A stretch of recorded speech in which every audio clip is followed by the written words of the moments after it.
Good evening. Welcome to the 1988 Winchester Scholarship Foundation Telethon. My name is Dan Legata. I'm president of the Winchester Foundation this year.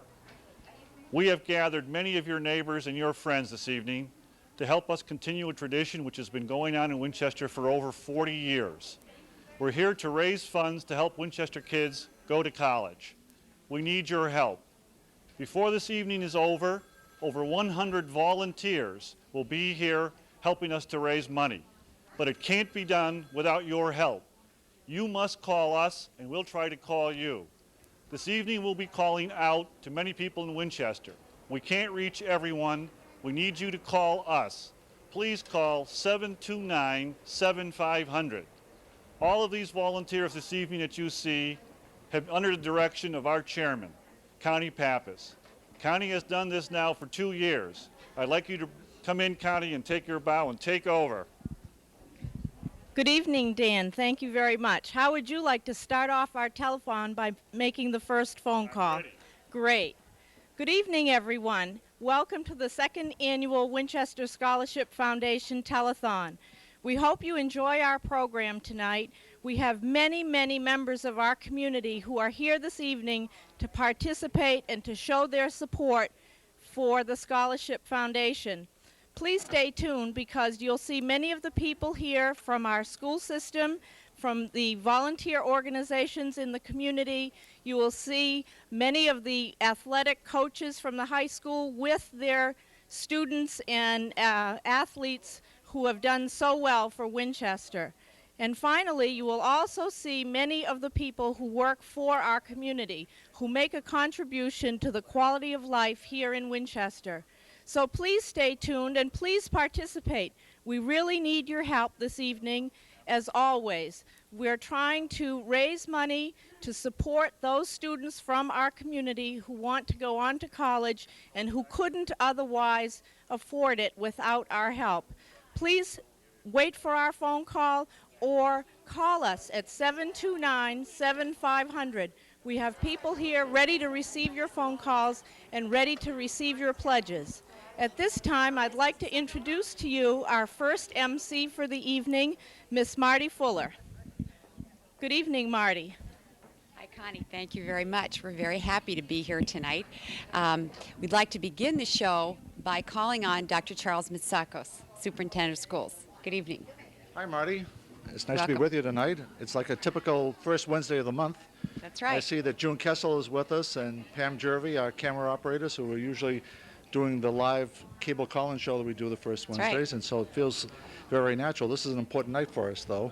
And just as Dan Legata went off to make the first phone call, I'd like to present the first check for Why, the Winchester thank you very Scholarship much. Foundation for $100, and hopefully Wonderful. we can multiply that, 250 times to reach our goal of $25,000. That's right. We do have that goal tonight. And Dr. Mitsakos and I are both very pleased to be here to benefit the young people in town. We would like to talk just for a few minutes about a couple school issues. We have some teachers, a couple teachers here with us. We have the principal of the high school. Right. And I'd like to call on him first, Mr. Vin LaRocco, who is already seated here at the phone, and we'll go back to the phone. Good evening. Thank you for being How here. are you? Dr. Mitsakos. I know last year you spent a great deal of time on the phone, and I think you enjoyed it very much. Would you like to comment about that, your experience here last year at our first telethon? I think it was a great event, and the warmth of the people responding I thought was tremendous, and it was just an enjoyable evening for a very worthy cause.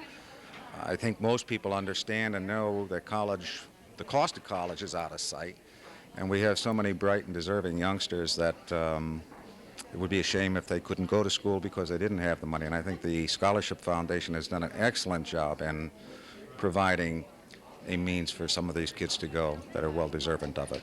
That's right, and we have so many people here tonight working on that. We'll go to the phone banks in a minute. Dr. Mitsakos, Mr. LaRocco mentioned the high cost of college. I'm sure there's something you could add to that, too, since this is essentially what you do day in and day out is to help educate young people. Well, Marty, one of the things that the Winchester Scholarship Foundation does is really make a difference to students. And on other occasions, we've talked about the Winchester difference. the foundation does not provide outright scholarships, 100% scholarships for students, but rather it really makes that difference. As for students who accepted at some of the best colleges and universities throughout the country, who are able to contribute significantly to their own college financial plan. Perhaps they're getting scholarships from other organizations and from the institutions to which they've been admitted, but just need that extra little bit of help to get them over to the point where they can make it through that first year and then through hopefully their 4 years at that particular college or university. And the Winchester Scholarship Foundation makes that difference. This has been a great year for Winchester High School students, although there's been a very large increase in the number of colleges and universities to which young people are applying. This is true here as well. And a larger number of kids who have been turned down, it seems, nationally, and people probably have read about this in the New York Times, and it's been on television and so forth. Our youngsters did very, very well, and they've been admitted to Ivy League colleges as well as some of the best public institutions in the region, and as far west as Caltech in California and places like that. And with this just a little extra push and support from the foundation, our kids are going to be able to complete this challenge that's ahead of them and move on to colleges or universities. One last thought, Marty. In a way, this is very important for us because we're really concerned that the 13 years that a youngster may have spent in the Winchester schools results in something, in a sense. And how do you measure success? And we would hope that success can be measured by whatever that next step is that a young person wants to take, whether it's a college or university, a job, a career of some type, the military, whatever it may be. We want to be sure we can help them make that transition. And the Scholarship Foundation obviously helps very critically to that group of youngsters at the high school, 85% of whom go on to some form of higher education. Okay, excellent. We have two very special guests with us tonight, two teachers at Winchester High School. Okay, we're going to send Mr. LaRocco back to the phones, and he might be calling you, so please respond in a positive fashion. Yes, great. Come right around here. First of all, I'd like to introduce Frank Finnegan. Welcome. Thank you, Marty, for the invitation. The Scholarship Foundation obviously is dear to all our hearts in education in Winchester. Well, it certainly is. We'll come back to you in just a second. I'd also like to introduce Tom Tracy. Welcome. Well, thank you, and I'm very, very happy to be here tonight to represent the teachers of Winchester for a very wonderful, wonderful cause. Yes, it certainly is. Dr. Mitsakos, you probably know, you're the first one to know probably, that these two are retiring at the end of the year. I would like you to ask them a little bit about their past experience at Winchester High School and what they plan to do in the future. Well, Marty, a few moments ago I mentioned the Winchester difference, and certainly these two men represent a lot of what makes Winchester different. Two really exceptional people from two very different kinds of fields. Absolutely. Frank Finnegan, who's our director of science and was a science teacher and a coach at Winchester High School, is in his 37th year with us, I believe. And the new kid on the block here, Tom Tracy, who's only been here for a little less than 20 years, who's retiring, who's the director of art. So we have a person from the arts and the person from the sciences who have made a significant contribution. And one of the great things about both these guys, and that I'll embarrass them by saying, is we know that a very large number of young men and women go on to careers in the arts and sciences because of their direct involvement with Tom and Frank, whether it's the Rhode Island School of Design and many other great institutions, MIT, where we always get a generous handful of kids and even larger numbers get admitted, and other fine colleges where sciences play a very critical role. These two guys have made a great big difference. And it might be interesting if they would take a minute. We start with Frank, since Frank's the elder in a sense. If Frank the elder would comment a little bit about his years in Winchester, and as he goes back those many years, 36 years or so, whether there's an experience or two that he'll take with him as he moves on to a different career, because Frank isn't retiring, Marty. He's going on to another career. He's beginning his, what is it, the 7th or 8th career, perhaps? What are you going to do? I'm not quite sure. I see people like Dan Siriker and John Sullivan and Bobby Crockett, all people whom I had back in the early 50s, and I know that education has changed, but still there they're people that I know have done so many great things for Winchester. In terms of retirement, really I think of Winchester, as most of you probably know, after 38 years here, which seems like a long time by anybody's standards, but when you retire, there's still not enough time. There's not enough time to go for that one next friend of Winchester education, that one next challenge that you want to overcome. And Winchester has just been a marvelous place for me. But I know the time has come, and it's time for the changing of the guard. And I think we have a magnificent superintendent, a magnificent school committee, but that's been traditional in Winchester. And I know they're going to carry on, and my directorship will be turned over to someone that will continue the fine things that are going on in education at Winchester. Well, I know over the years we've won many awards, and that's because of your leadership in the science department. I think you should be publicly commended for that. I think it's certainly to your credit. Thank you very much. Okay, and Mr. Tracy, what are your plans in the future? Well, I am going on to another career too, which I started some time ago. Of course, an art teacher, and in the art game for 30, 40 years. I've been teaching for 29, and I'm putting a full effort into my own work and my own gallery in Rockport. So that's where I'm going, but I must say, as far as Winchester is concerned, I'm going to leave an awful lot of great memories, especially of the kids, my students. And I don't have to share them with other teachers, but somehow you have a fondness for those great students of Winchester, and I've had many, and kids that have gone all the way to the top in national awards at the high school level and are now artists on their own, commercial artists on their own, and that's the satisfaction I've had out of teaching. I guess it's working with the youth of Winchester. Thank you, and we'd like to encourage our audience to support the youth of Winchester by calling and on our phone, which will accept a call 729-7500, or giving a positive response to people who have your name and will be calling you tonight. I'd like to thank all three of you for being here, for showing your support. Thank you very much. Good luck, Marty. Okay, thanks. We'll see you on the first Monday and First Wednesday. Wednesday in June. That's right. Okay, thank you very much. We'd like to go over now to the phone bank and show you some of the people who are taking the calls.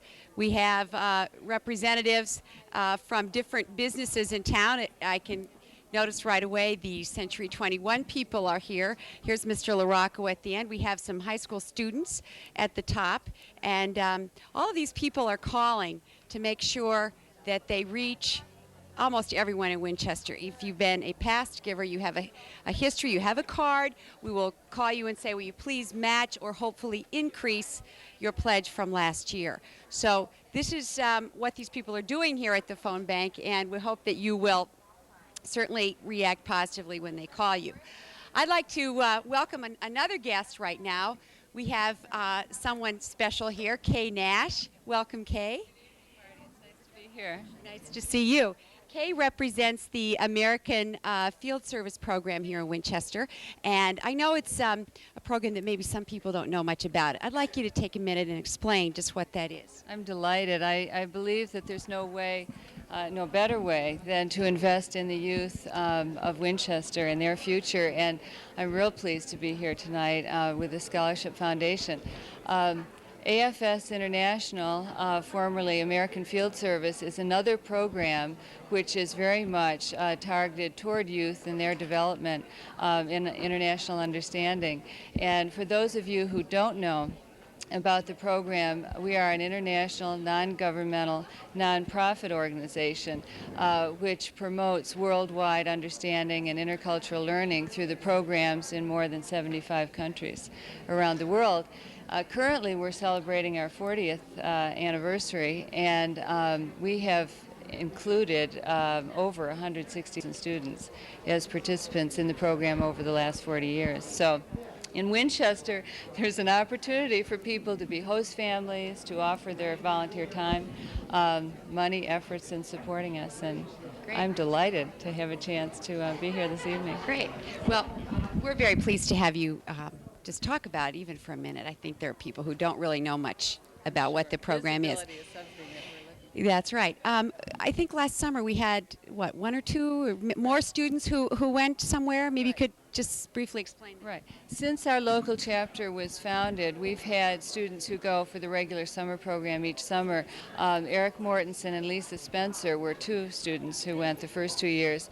Last year, Dan Meserve went to Australia, and Douglas Holt went to Italy. This year, we're sending another student, we don't know where yet.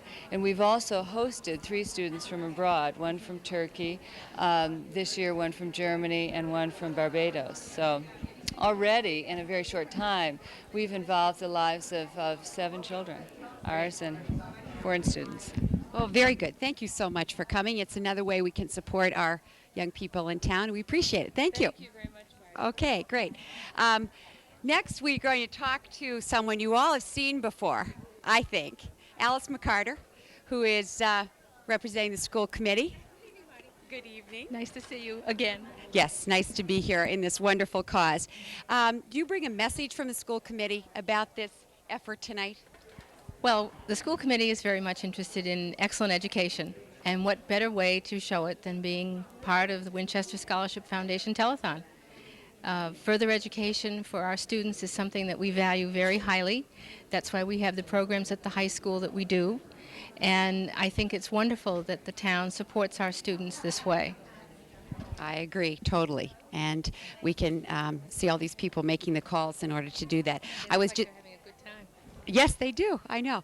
I was thinking when we were talking to Mr. Finnegan, he's been here 30-some years. Probably at that time it cost about $500-600 a year to go to college, and now it costs $15,000 or $16,000 a year. So, Well, I had many years ago when my husband and I were at Dartmouth College for a weekend.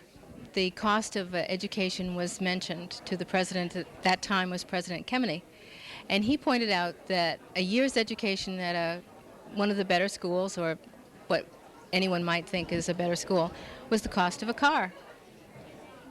the cost of a car. Right. And I think that's probably comparable today, too, isn't it? Right. That's absolutely right. You're right. Unfortunately. Yeah, that's true. That's true. Well, thank you so much for coming. We appreciate it, and we know the school committee will continue to do a great job in town. They certainly will. Okay, thank you very much. Okay, now a couple more people here. This is very special. 2 people we have. Come on over here. Yep. We have a wonderful donor to the Scholarship Foundation, and we have a recipient. First of all, Mickey Muirling, who was a donor. Thank you so much for coming. Welcome. Thank you for being I wouldn't miss this for anything in the world. And if there are any former students of mine, and there must be listening, if they ever come to the Cape, they must come down and visit me. Okay, we want you to look in the camera there, then they'll know who you are. Oh, I see. Yeah, there you go. Okay, and over here we have Bob Crockett, who received a scholarship from the Winchester Scholarship Foundation. Welcome.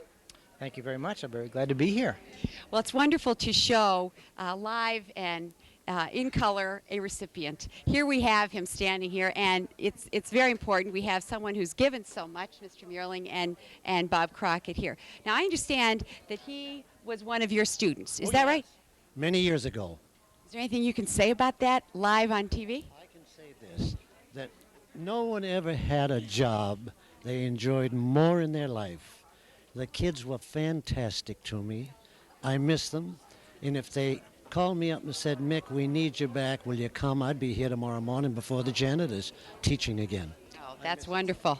That's wonderful. No, Bob was a very nice. All the kids were wonderful to me. I was smart. Yeah, good. Well, Bob, you were one of the recipients. I think it'd be great for you to tell us what you did with that money and how you felt that it impacted your life. Well, when I graduated in 1954, we all were trying to think about what colleges we wanted to go to, how we were going to get there, how we were going to finance it. And I was very lucky. The Winchester Scholarship Foundation gave me a scholarship. And the scholarship was, at that time, $350. That doesn't seem like much today, but in those days, for 1954, The tuition at Tufts, which is where I went to college, was $600. So that I really had half a year's tuition in my pocket. The other half I was able to get by, working part-time and all that sort of thing, so that I could get through the first year. The whole game at that time was if you get through the first year, you could always get the money for the subsequent years. So I really say really sincerely that I owe quite a bit to the Winchester Scholarship Foundation for giving me the opportunity to go to college. We thank you for being here and telling everyone about that. I think maybe it's a good time now to mention that when you received the scholarship, it was a one-time gift to you. Now students can reapply each year for additional funding, and with the cost these days, it's really necessary to do that. So, and you're retired on the Cape, is that right? Yes, ma'am. How do you keep busy all day long? Oh, I'm busy all the time. Are you? Yes, and we enjoy it, but I miss Winchester still. And that's Well, why I'm back. it's a very special place, and we can see that by just the people here who are working so hard for this cause. They do a wonderful job. They do. Well, thank you both for coming. We appreciate it, and we'll look forward to talking with you here. Okay? Thank you. Okay. Bye.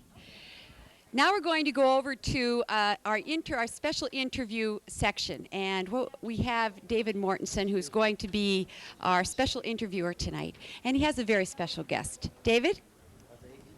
Thank you, Marty, and indeed we do have a very special guest with us here this evening. It's my honor and pleasure to introduce Dr. Lenore Rich. Dr. Rich, whom so many people in town know, is the former principal of the Washington School and has been extremely active in community affairs. And this year, Dr. Rich, we celebrate a special event in your career, as I understand it, because the Chamber of Commerce has voted to name you the Winchester Citizen of the Year. Congratulations. Thank you. Which was a wonderful, wonderful thing to happen. I never thought I would ever aspire to such glory as I feel in this award. Well, I think it gave a great deal of pleasure to the Chamber to award you in this fashion. You're the 8th person in the history of town to receive this award. You'll be receiving the award at a special event later this month, is that right? The 18th. The 18th, there is a dinner in this room, the 18th of May. Well, Dr. Rich's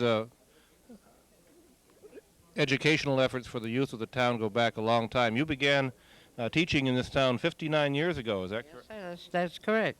When I was 19 years of age. And then after your teaching for a few years in Newton, you came back here, is that correct? I was 12 years here, and then I was invited to come to Newton. It was the time when money was a little bit scarce, and they offered me more, and it seemed like there were opportunities there that I should accept. But then I was invited to come back here again 4 years later, and I couldn't get back here fast enough.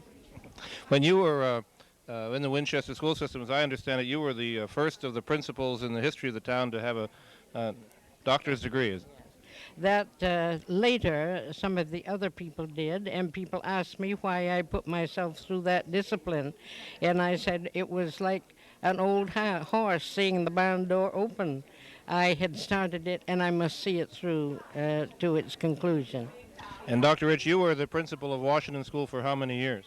I was in Washington School as principal 24 years, 9 of which I was also principal of Noonan School, both at the same time. And then each school was given one principal. When Dr. Rich retired, the grateful parents and admirers of her at Washington School created a scholarship in her name known as the Lenore Rich Scholarship Fund. And Dr. Rich had made a wonderful gesture to the Scholarship Foundation about 5 years ago. And will you describe that for us, please? Well, it seemed a sensible thing since the school had been sold for condominiums, and they were trying, Marilyn Preston, who had charge of the funds, was trying to make awards to people from the Morocco School who had begun in the Washington School. She had done such a good job that she was able to turn over to the Winchester Scholarship Foundation something over $8,000. And that award continues to be given today, ladies and gentlemen. Dr. Rich, I'm very interested in some of the many activities that keep you busy today. As I understand it, you are involved among other things, in the Senior Citizen Center. Is that correct? Yeah, I spend a great deal of time down there and feel very rewarded from my contacts in the Jenks Senior Center, having been on the committee to form a council on aging way back in 1972, the end of 72. 73, the town board of selectmen appointed a council on aging, and I have been actively involved, serving 3 terms on the council on aging, which amounted to 9 years, and then the Winchester Seniors Association, and I guess I'm on about every other committee. Including what, the Human Services Committee at one point, is that correct? The Human Services were a town committee, but when Proposition 2.5 came in, our work seemed to at least be laid to rest for the time being because there wasn't money enough to continue with it. I was also on the Winchester History Committee, which involved people from a number of divisions of town employees, and we put out a reprint of Chapman with some corrections, and we put out a supplementary book. Took 3 years. Now, as I understand it, Dr. Rich, you are currently working on an update to the most recent history of the town, which will be a recap of the last 50 years of history in town. Is that correct? Well, what I'm doing is working on a book having to do with my church. It's a 1990 celebration that is upcoming, and I am adding to what Rupert Jones did in his first history that ended in about 1939. I happen to be historian of the church, and therefore I must stay home a little bit longer in order to do more writing. How do you find time to do all that you do? Well, I think you make time for the things that you're interested in doing. Well, I know that you have been a friend of the young people in town, and we thank you very much for coming down to help share this wonderful event tonight, Dr. Rich. Well, it's been a pleasure, and I certainly look forward to seeing these young people now growing up, being in the same position as the young people that I had. It's a great joy for me to meet them downtown and to glory in their achievements. Thank you very much, Dr. Lenore Rich. Thank you, David. I'm John Sullivan, standing here with Carrie Nichols, and Carrie is the director of the Winchester Community Music Society. Is that right, Carrie? It's the Winchester Community Music School. Well, I started out with a mistake. Close. Well, we'd like to welcome you here tonight. For those that are watching, you're not watching town meeting right now. You're watching the fundraising telethon here at the Winchester Scholarship Foundation, and we have some distinguished guests coming in to give us a hand tonight, and Carrie's one of them. Carrie, maybe you could tell us a little bit about your group. Well, thank you very much. Sandy Thompson and I have been directing the Winchester Community Music School for 8 years now, and the school has grown so that we are able to offer music to all ages in town. Our youngest students are 3, 4, and 5, and they're taking Eurythmics, which is music and movement. We also have lessons in almost all band instruments and orchestra instruments and voice, banjo, guitar, recorder, mandolin. We have some chamber music. We have a music therapist on our faculty now to work with special needs students. And we also have a senior citizens recorder class which meets in this very room, which is new this year. So every week, a faculty of 28 young professional musicians come to Winchester. Most of our lessons take place at the McCall Junior High School after school, and we try very hard to support the public school music organizations and to help players take up an instrument at any age and to enjoy playing around town. They play at school, and we also perform at Mount Vernon House and the Aberjona Nursing Home and in other community locations. How many Winchester residents participate in the program, would you guess? This year we have about 250 students, and since we started 8 years ago, there have been over 850 who've taken part. Well, you know, it might be an interesting idea if we could get your 250 students maybe to give us a call here on the telephone.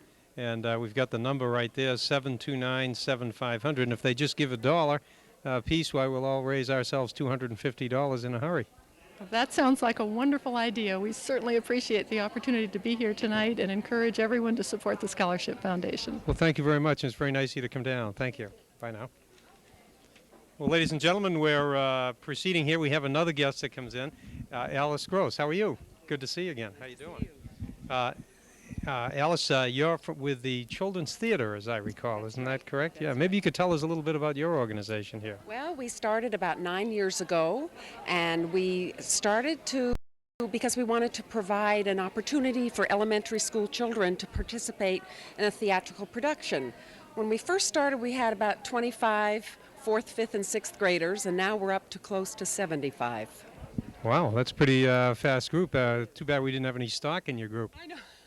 No, we've been very successful, and we have students who come back and help out even though they've graduated from the 6th grade, and they work backstage and they participate in teaching the kids dance and do some drama coaching, so it's been very successful. Have you had any of your students go on to do this professionally? No, well, just 9 years, and I think most of the kids would still be in college. I don't think. Well, you could have some kid actors. Yes, right. Well, some of them have participated in the adult theater in town. They've auditioned for the Winchester Players and have had parts with the Winchester Players. So, and there's also another gal who does some summer stock. So, we have a few proud people we're proud of. We appreciate you coming down, Alice, and I hope some of your students and maybe some of your faculty will give us a call here tonight and give a little donation to the Winchester Scholarship Foundation. Thank you very much for coming down. Ladies and gentlemen, our next guest is Mary Johnson from the Girl Scouts. How are you today? Good to see you. How you doing? Very well. How are you? Now, I know there's a lot of folks in your group out there. Yes, there are. We have 450 girls and 76 registered adults as members of Girl Scouts in Winchester. This sounds like a great group for us to tap into. Wonderful group of people. Maybe you could give us an idea of some of the services that the Girl Scouts do here in Winchester. Well, we work with the hospital and provide decorations for patient trays during the hospital, and we try to work with the nursing homes. We do clean up around the parks and playgrounds and the schoolyards. And we try to help wherever is needed. We worked here with the Jenks people, serving dinners, and try to be available to whoever needs us. That's really super. I noticed, I think it was within the last 2 weeks, there was a group over around the Abijona that was cleaning up. Was that part of your group? I believe so, yes. Oh, that's really great. We appreciate you coming down here tonight. Maybe you could ask your folks for a little special call on our phones here, get some of your kids to call in. It really is worthwhile, ladies and gentlemen out in TV land, to please help. This is a worthwhile cause. Super. Thank you very much, and I hope everybody will call in. Nickels and dimes, dollars, a dollar donation from every group would be real great. I have next on my list the Boy Scouts, and obviously I have the wrong list. Liz Wolfson, that's right, and you're with CSA, that's right. Yeah, maybe you should. I think there's a lot of folks out there that know about CSA, but maybe a quick summary for us would be helpful. Well, we're an umbrella organization that exists for the 7 schools in town. We try to promote the interests of education and act as a liaison between the school parent organizations, school department, and the administration. I think the thing that's exciting about your group is that over the past years, you've really served as a real focal point for public opinion, which has really, I think, in the end of the line, has really strengthened the educational system here in Winchester. One of our main functions is information sharing, and dealing with the concerns that are brought to us by the schools and trying to help them address their concerns. Well, you know, I guess of all the associations we'll see tonight, you're probably the closest one to see the benefit from time to time of the Winchester Scholarship Foundation, because hundreds of kids are helped every year, not only students that are seniors, but graduates that are coming out of our system. Definitely, yes, and it's a group, it's a cause that the CSA has been involved in for many, many years of its history too, so the two groups have worked closely together over the years. Well, we're going to watch the frequency of the phone calls, and it's now 7:10, and we'll see that whether your organization can beat some of the other organizations in getting the money out as well as the vote. Hopefully so. Thank you. Thank you, Liz. Appreciate it. Ladies and gentlemen, next is Lucille Bork, I believe. Lucille Bork is the director of the Women's Club. Actually, I am standing in for Reggie Mara. I think you know Chad. Well, yes. Reggie is our president, but she's away. So Maybe you could tell us a little bit about your group. Okay, the Women's Club was started here in Winchester about 12 years ago, and we're affiliated with the National Federation of Women's Clubs, and we're mainly a charitable organization. We're open to all the women of Winchester, and we have monthly meetings. And in fact, today we had our annual fashion show, which is our big money raiser, and then we give to... How come I wasn't invited to that? You could have come. You would have been in the minority, but we would have loved to have had you. So anyway, we do manage to give away quite a bit of money during the year. We support the Winchester High School Drug and Alcohol Program every year. We provide money for the special needs camperships. We bought a lifeline for one of the seniors in town through the hospital, and we have bought telephones for the deaf, and we supported the soccer team after they won their championship, and well, we're an easy touch. And I am very happy to present to you a check for $500. Oh, that is really great, and I appreciate it very much. And on behalf of the Winchester Scholarship Foundation, and I think on behalf of all the citizens of Winchester, I'd like to thank you and your group not only for this donation, but your donation of time and money to many other worthy causes. I think you're sort of an unheralded group, and I appreciate it. Thank you for coming down. Okay. Ladies and gentlemen, Dan Legata, he must have heard I got a check. Dan, we just got a check here from the women's junior group for $500. That's wonderful. I want to thank you all very much. We can really use the money, and I'll see to it that some good deserving youngster gets this for a scholarship foundation. John, I want to take you over here to the tally board. Okay. And introduce some people who've been helping us all right. the last 2 years. Keep track of all the funds that have come in. I've seen some of these faces before. They didn't run off with last year's money. No, they did not.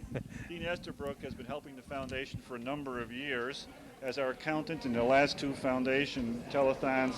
He and his firm have donated their time to keep track of all of the cards that come in here. And throughout the evening, Dean will be responsible for leading us over to the tote board and keeping track of how much money has come in this evening. Well, that's great. So thank you very much, Dean.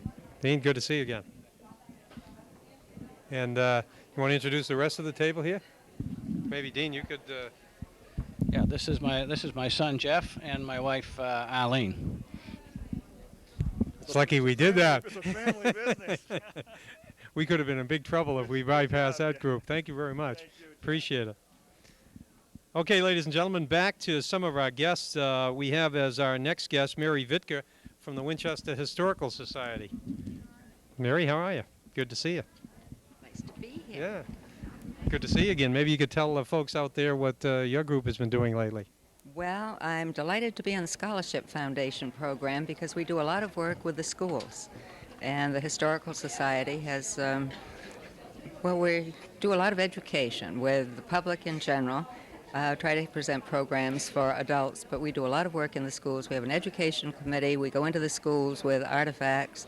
We entertain groups who come up to the archives, and the school department works with us. Bill O'Connor helps us out on our projects.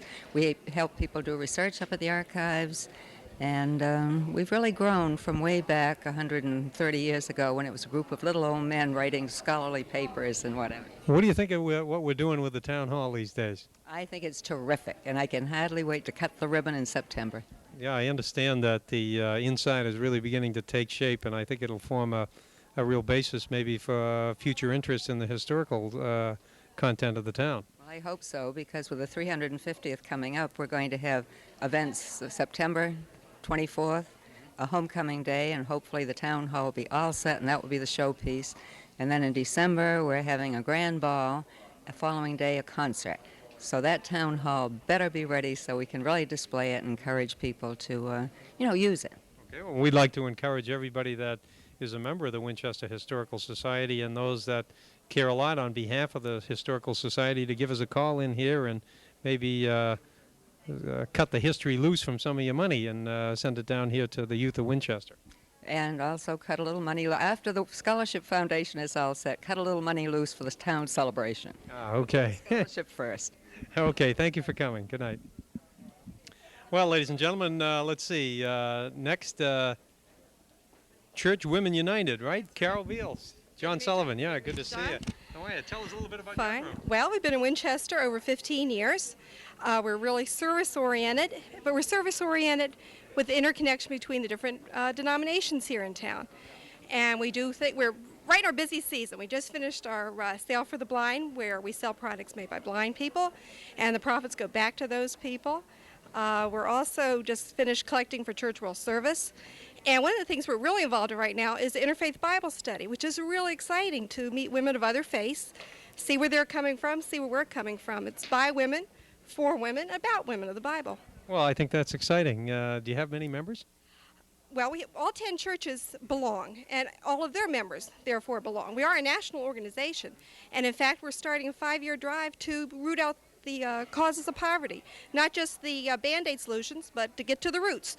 And here in Winchester, we probably have some digging to do. We have a new maternity center, I understand. We have to ask questions like, how are people paying if they don't have the money to afford it on their own? And also, we have a problem with housing in this town, so you might be seeing us more in the future. Well, we look forward. What do you think of our Winchester Scholarship Foundation? I mean, there's a group that goes back quite a long ways. You must be impressed with the work that they've done over the years. I just came from a training session, and one of the things they talked about was coalition building, and we all have to work at this together, and we all have to support each other, and it's wonderful to think of young people being able to go to college, being able to afford college, and not have to work so hard that they can't make it. Well, thank you very much, and Carol, I hope that all your friends out there will give us a call and get those dollars rolling in here for at least for this evening. I hope so too. Okay, and thank you very much for sharing it with us. Ladies and gentlemen, next we have representing the College Club. And Violet, you come in here and let me mess up your name like I did before. And I'll try it again now. Violet Mrvagnas. How's that? Right, John, you did it well.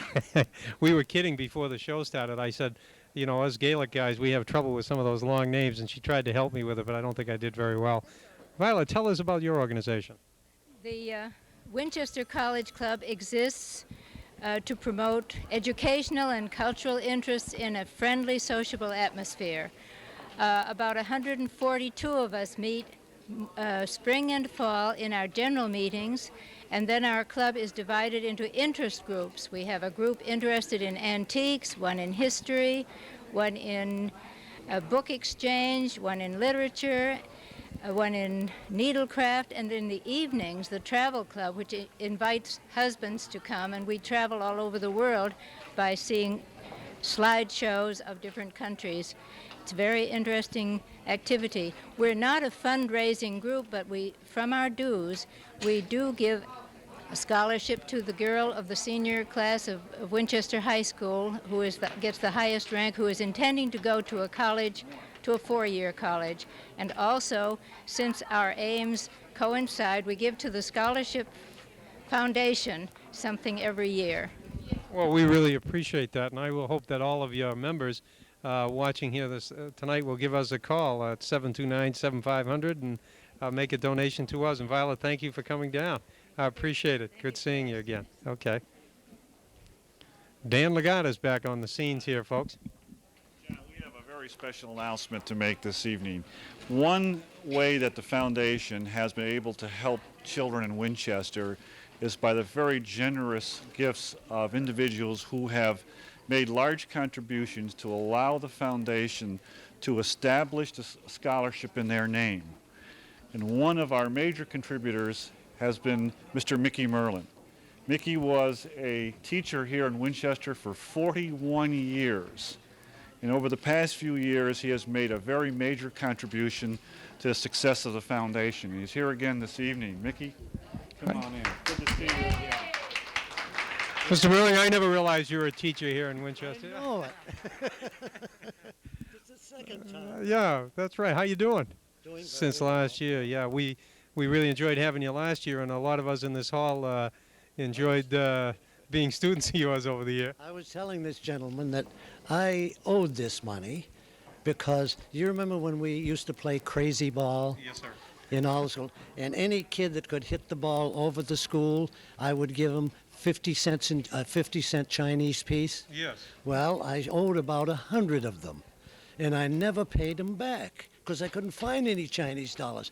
So I said to Kay, I'm going to eventually get it off of my mind and pay it back. And so we established this scholarship. Well, that's really great, and I think the most exciting thing about it is it's got your name on it. Thank you very much. John, it's nice to see you. It's good to see you. And is it okay if I tell everybody what we have here? We have a check here from Mickey Merling, who was a fellow that many of us here, including this guy over here who's dressed in semi-casual clothes, Mr. Amico, remember well. Mickey Merling has brought us down a check tonight for $10,000. And Mickey, I'm just absolutely thrilled to be here. So, well, thank you very much, and thank you for coming down. And let me say hello to your traveling mate there. This is Paul Amico, former selectman, town meeting member, attorney at large, and aluminum siding salesman, and protege. I thought he was your brother. Well, thank you very much. And Dan, let me give that to you. I noticed you didn't get out of here until you got the check away from me. Well, thank you. Thank you. Good to see you, Paul. See you, Mick. Well, that's a can you top this, I guess, from here on in, folks. Next, we have, let me get my place here, from NCAR, Carol Johnson, who I'm sure has come in to give me a check for $11,000. Is that right, Carol? Good. I wish it were true. I really do. How are you doing? I'm doing very well, and it's just a pleasure to be here tonight and to watch all you people raise this money, and it's our pleasure to help you raise it. I hope that you'll all come to the fair on the 20th and the 21st of May so that we can do this again next year and have the money in our coffers to hand over to you. Well, we appreciate it. Your organization has been around for how many years now? Since about 1902 or 3, depending on whose badge you read on our uniforms. Oh, that's interesting because I know it goes way back. I don't think there's a resident of Winchester who doesn't know who the NCAR is and the good work that you folks do. And on behalf of the town and the Scholarship Foundation, we appreciate it, Carol. Well, every year since about 1934, we have had a fair, and they started, some of the old-timers will remember the fairs that were back on the town hall behind the library, and they have moved to Manchester Field. They were over at the town hall parking lot for a few years and now back on Manchester Field, but we're really looking forward to a day just like this. Well, that would be great. You know, the last time I talked to Clarence Beauregard, he was telling me that he actually was in the amusement business and got out of the business before the NCAR Fair started in Winchester, so you know how long he's been around. Well, he has, and he's a real pleasure to have around, too. Well, sometimes. We miss you in town meeting. Well, it's a pleasure not to be there. Oh, well, with that, thank you for coming down. Yeah, good to see you. Bye-bye. Okay. Next I have, and I suspect you're representing the ABC House, is that correct? Yeah. Right, and it's Kathleen Bodie. John Sullivan, good to see you. Nice to see Maybe you. You could tell us a little bit about the ABC House, although I think most of us most people know what it is now. Maybe you could tell well, us the ABC House is a house where we have minority young men come to school in Winchester. This program is entirely sponsored by the residents of this town. The entire budget comes from contributions. Well, that is correct, and it's interesting because of course, the Winchester Scholarship Foundation started that same way, and built up a kitty over the years so that the foundation can now give the interest on that money and give just about anybody in Winchester who needs financial assistance to go on to higher education some help. And I think it's a similar organization that ABC has started, and I know you are in the middle of a major fundraising effort. Capital fund drive ourselves. And although we don't want to plug somebody else tonight, I know that several of the banks in town have made, the Winchester Cooperative Bank made a major donation to your group, and I hope that everybody out there will keep ABC in mind as well. And I hope all your friends of ABC will keep us in mind this evening. Well, I think they will. I don't think there'll be any problem. We've been in town for a long time, probably longer than the Scholarship Committee, 17 years for ABC. That's not as long as the Scholarship Foundation. How many years have you been here? I think it goes back to 1930 and change. Oh. Yeah. Mm-hmm. So, but they're both for good purposes and really towards the same goal, to educate young folks. Yes. We have, the program can sponsor 8 young men at any given year, and this year we have 6. And they are involved in all the activities of school and doing very well. Well, thank you very much, Kathleen, for coming down. Good to see you. Yeah. Good luck. Well, ladies and gentlemen, that completes my portion of the program. here for now. And now I'd like to switch to Dave Mortensen, who has a special guest with him this evening. Thank you, John. And ladies and gentlemen, we have here with us a very special guest, and one who perhaps knows as much as anyone in town about the power of volunteer services. With us is Marie Johnson, who is the Director of Volunteers at Winchester Hospital. Welcome, Marie. Thank you. I'm glad to be here. Before we went on the air, I was asking Marie to tell us how many people volunteer at the hospital, and I was astounded by the figure.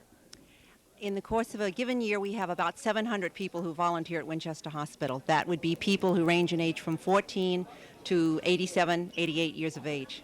That's just amazing. How many of those people would volunteer in a given month, for example? Probably 350 to 375 volunteers a month.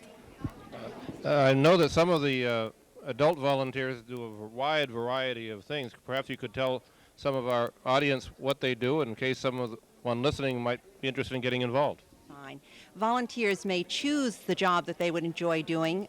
Therefore, if someone is interested in patient contact, they might choose a service like the messenger service, working on the floor, serving coffee through the coffee cart, some activity such as that would involve patients. If, on the other hand, they're not as comfortable in the patient care setting, they might want to work at the front desk greeting our visitors, at the registration desk greeting those people coming in to be admitted to the hospital, in the gift shop, the coffee shop. There are about 20 different areas where people may volunteer. I take it that you also have an active program for young people to be volunteers at the hospital. Yes, we do. That's an age group that all of us know is in transition, and we like to think that at the same time they learn about serving for other people, they also gain some experience and can do some career orientation. They can learn about what goes on at the hospital. It's a good training ground for young people. Is there a particular time of year which is more active for the young people to volunteer?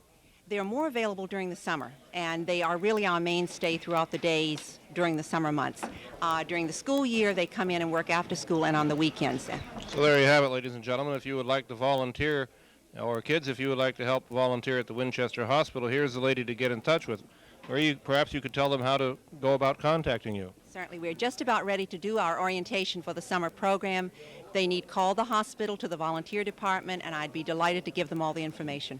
I take it this includes the Candy Stripe program as well? Candy Stripers and junior volunteers are synonymous. At Winchester, we call them juniors because we have a large number of boys as well as girls, and I somehow think that Candy Stripers connotes female, so I like to call them junior volunteers, so there's a place for the boys and the girls. Well, ladies and gentlemen, there you have it, and if any of you volunteers, you 700-strong volunteers at the Winchester Hospital, would like to continue that fine tradition, remember the Scholarship Foundation. Marie is here, and she'd just love to hear you light up those phones by calling in. All the help you can give to the Scholarship Foundation will be greatly appreciated. The volunteers are working at their phones right now, and if you call, tell them Marie sent you. Is that right? Absolutely. Do the best you can for the Scholarship Foundation. Thank you very much, Marie. And now I think we're ready to go back to Marty. Thank you.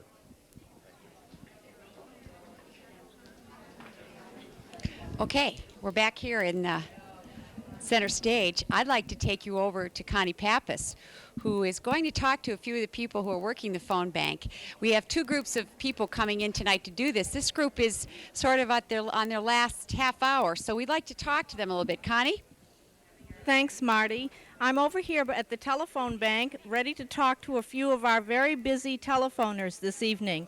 I'm sure you'll recognize some of the faces here tonight. First, we have our high school principal, Vin LaRocco, who so graciously offered to come and give us his time, which he does on quite a regular basis. Hi, Vin. Hi, Connie. How are you doing tonight? I'm doing great. How are you doing on the phone? So far, so good. We've had some very generous people offering funds, and hope that many more will join them, of course. Well, I'm sure that you'll encourage them to make a contribution, and we appreciate the fact that you've come here tonight to give us your time. Let's see who else is not on the phone. As you can see, everybody's quite busy. Let me see if I can get a couple of others to say hello. Excuse me. Hi. Do you introduce yourself? Sure, I'm Carol Kamen. I'm from Ann Blackham's office. Thank you very much for coming down. How are you doing? Pretty well. We've been pretty responsive from the people. Letting them know that it is live on TV makes them a little more interested, so hopefully we'll do all right. Great, thank you very much. Doris, would you like to say hello? Hi, I'm Doris Emmons, and I'm here because I'm on the Winchester Scholarship Foundation board. And how are you doing with your phone? Well, I'm surprised not everyone's home this evening, and there are a lot of answering machines. I see. Well, thank you very much for coming down. Let's see who else we can get here. I see up in the back row, Adam Lotz is busy making notes after a phone call. Adam is a student at the high school. And let's see who else we have here. We have, as you can see, people here from Century 21 who have very graciously agreed to give us their time. They are quite accustomed to doing business over the phone, so we're very happy to have them here. Let me see who I can get to say hello to you before we get back to Marty. Hi, can you say hello to the camera? Hello to the camera. I'm Diane Bostick, and I live in Winchester, and I hope that we can get the money that we need tonight for everybody. Thank you very much for coming. Okay, Marty, back to you. Okay, thank you, Connie. We have someone here who's a very special person, Mr. Larry Hutchings, representing the seniors. Welcome. Thank you very much. I'm glad to be here. We have this wonderful building we're using tonight, which I know your seniors group is very, very proud of, and it's in beautiful shape, and it certainly is so nice and accommodating to an event like this. Well, it is, and we're awful glad that there is such a place in town for this. You want to know that the town of Winchester should be very proud of this building. This building cost approximately $240,000 completely now.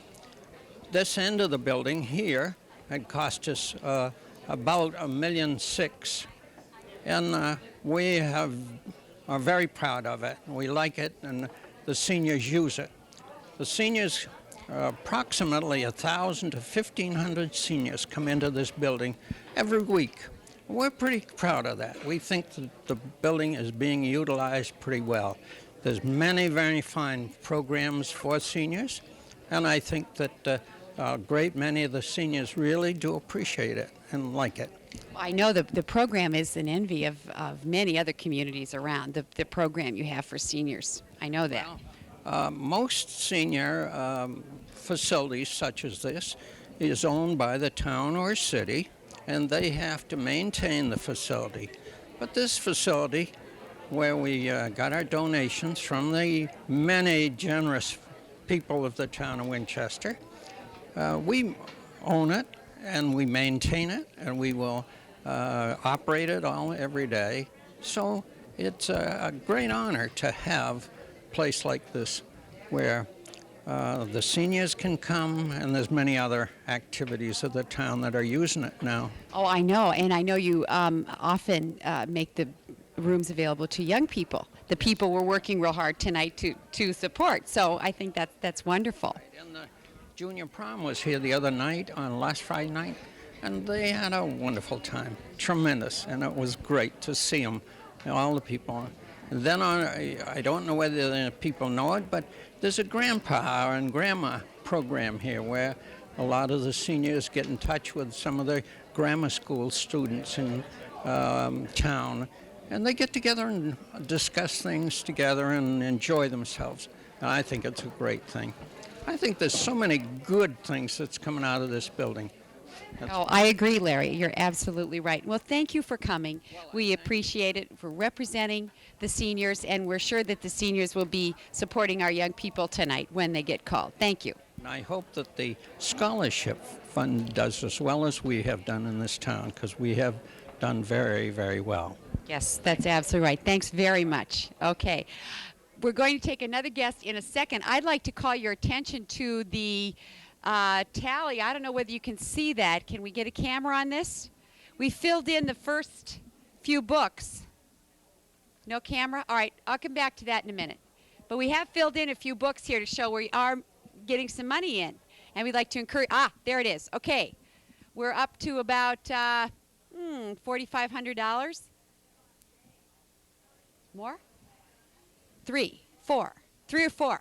Okay, answer when you get that call, folks, you answer it and make a pledge to match your pledge from last year and hopefully increase it. Okay, we're going to talk now. Welcome. Nice to see you. And your name is? My name is Warren Bolivar. I am the commander of Aberdeen Post 3719, Veterans of Foreign Wars of the United States, located at 30 River Street, Winchester, Mass. Well, thank you for being here. It's wonderful to represent. How many people do you have in your organization, Mr. Bolivar? Nationally, 3 million. Statewide, 68,000. And in Winchester, we have 282 members.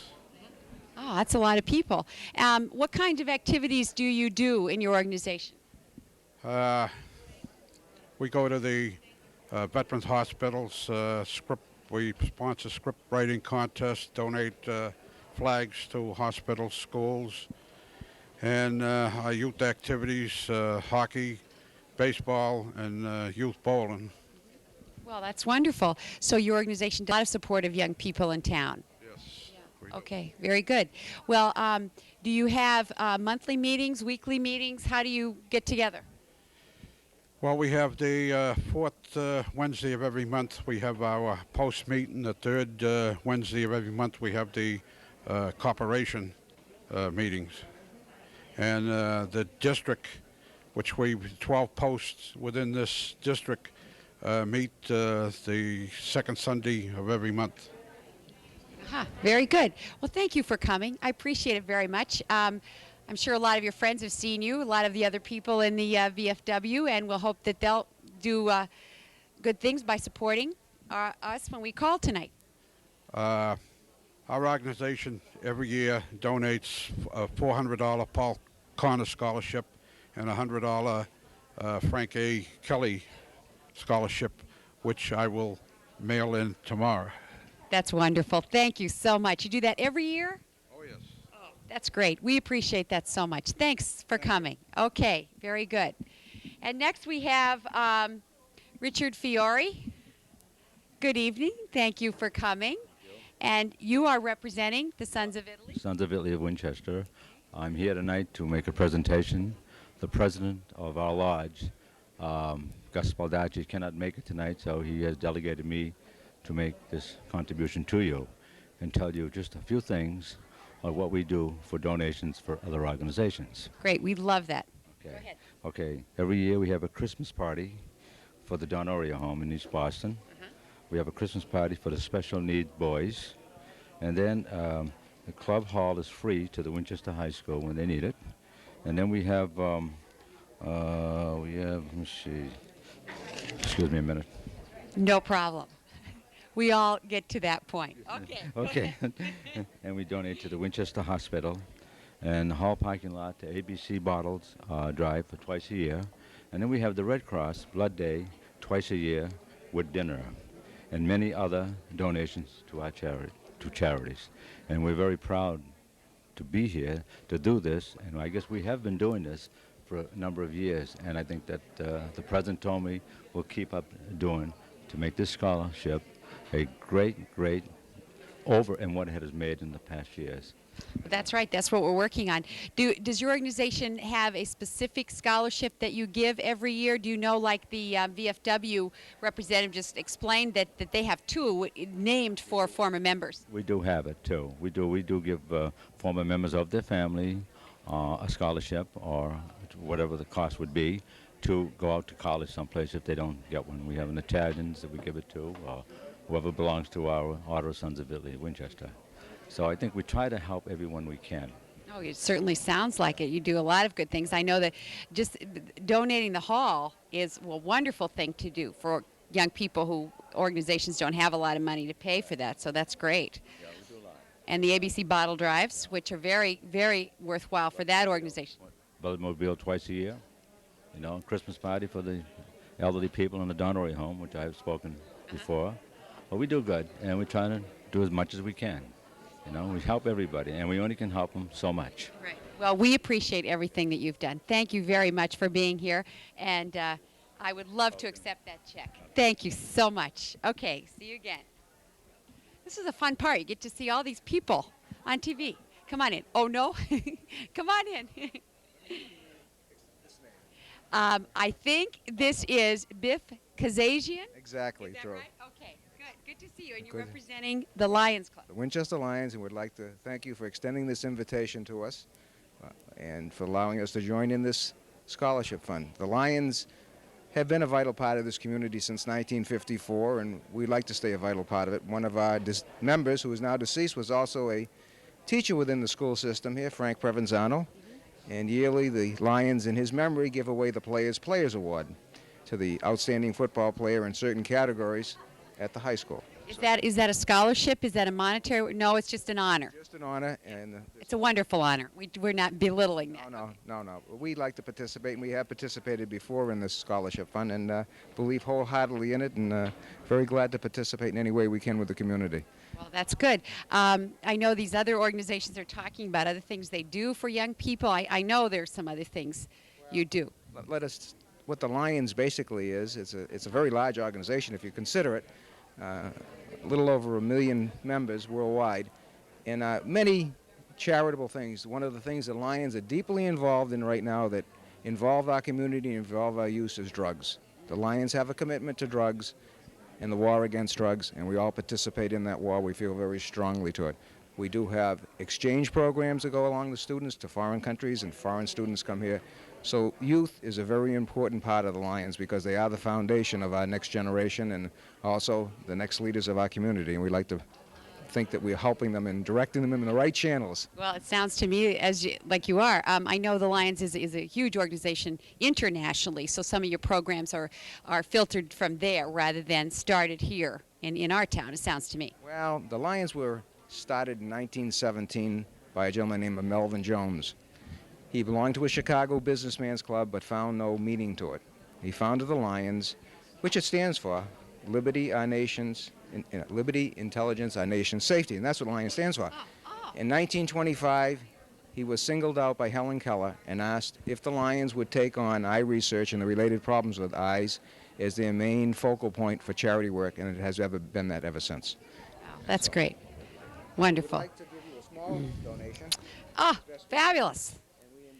Very much being here and participating in your affair tonight. Thank you. Thank you very much. We appreciate it. Thank you so much. Okay, come on over. Sure. This is Carrie Bergen and Paul Stevenson, and you're both representing the KFC? That's correct. All right, I know what that means. Could you explain that to our audience? Okay, this is the Grand Night, and I'd like to have him explain what that means. It's Knights of Columbus. We're a charity organization, Catholic gentlemen. In Winchester, we probably have approximately 600 members, and internationally, we have almost 2 or 3 million throughout the Philippines and 5 different continents. And most of our work is done with charity, manpower. We have done a lot of work with handicapped and retired children, and that's where our main charity lies. We do a lot of work with senior citizens as well, and try to support the youth of the country as much as we can. Okay, that's great. Now, Carrie, he's the leader. What's your job? Well, I'm the president of the board of directors. I'm one of the gentlemen that try to keep the building running. As you know, it takes a lot of money to run one of those big buildings, and that's basically what I'm to keep on top of the organization itself. You know, let's say the function hall and stuff of that nature. I don't run it per se. We have a manager, but I'm just the head of the board of directors, just to make sure everything goes pretty smooth. You make sure the manager is doing his job according to the way you two would like. I didn't want to tell him that, and hopefully he's home watching us. You know. Oh, I hope so. Everybody's home watching us, right? My kids. Sure. No. Hi, Kimberly and Allison. That's fine. He's here for a good reason. I know everybody else is watching. Or the Celtics, but we're all in Winchester watching this because we want everybody to support our young people. And I know the KFC does that. I know they've... We're very, very heavy into support of the handicapped. The KSC annually donates millions of dollars. Of course, not our order itself, but nationally, the national organization. Millions of dollars for handicapped children, etc. Yeah. Okay, great. And I also know you do donate your hall sometimes for the Winchester ABC functions and that sort of thing, and that's a support for young people. Of course, we didn't bring any money tonight, but no. You did. I see it there. Oh, this is great. Okay. Well, we'll take it. We're very appreciative. Thank you. Would you like to mention the amount, or would you not like to? It's up to you. There's $400, 200 which came directly from the KSC, and 200 from a fund that we started up in the memory of Tony Tedesco, who helped us construct the building 10 years ago. And that particular fund is voluntary contributions from the members only. And we use that to help out anybody who really needs it. You know, anybody in town, not necessarily a KSC member, but just about anybody who, needs any help and has a need. And you want to add to that? No, just that's about all I'd like to say is that, we wish the continued success of this program, and I guess from last year's results, hopefully we can maybe add another 5,000 on that, make that 30,000. Who knows? Well, yeah, we are optimistic, and this is just the second year we've done this, so it's wonderful fun. You get all sorts of people here, and you people are very generous. $400 is wonderful. Thank you so much for coming. Okay. Good luck. I'd like to wish all the members of the Winchester Knights of Columbus that are out there tonight watching, if they're not watching the Celtics game or the Bruins, to call up and support, and we really appreciate that. Thank you very much. We would appreciate it. There are a lot of boring timeouts in all of those games, and this is not boring, right? Yeah, that's right. I know. Okay. Really? Thank you so much for coming. Okay. Okay. All right, we have a very special guest, and are we going to do a special interview over there? We're not going to, is it going to be over here? Okay, all right, come on. This is a special guest. This is Mary. President of the Winchester Women's Lodge, Order Sons of Italy. Oh, wonderful.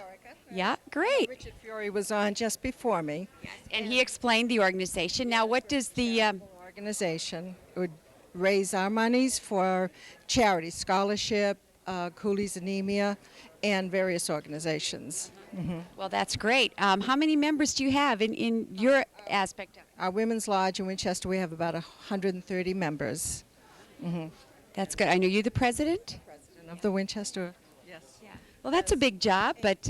Oh, it is. It's busy because we plan functions through the year to raise money for our charities, which we give. And the State Lodge of Sons of Italy of Massachusetts is the largest scholarship presentation of the state.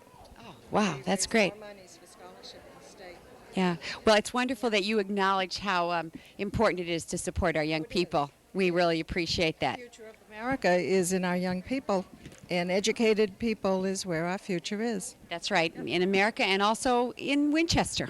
So we appreciate your coming. Fine, and we're happy to present you with this check. Oh, thank you very much, Mary. Okay, bye-bye.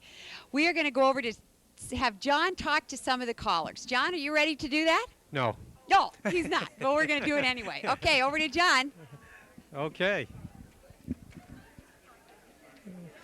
Well, we're over here looking at the phone banks here, and we have a lot of lovely ladies calling in. Excuse me, I didn't mean all lovely ladies, but all lovely ladies and one fine-looking gentleman making phone calls here. And maybe I could talk to one of the callers. I see Doris Emmons, town meeting member and neighbor of mine. How are you, Doris? I'm fine. How's it going now? Well, the last few minutes it's been going very well. Are you getting a lot of calls from Canterbury Road?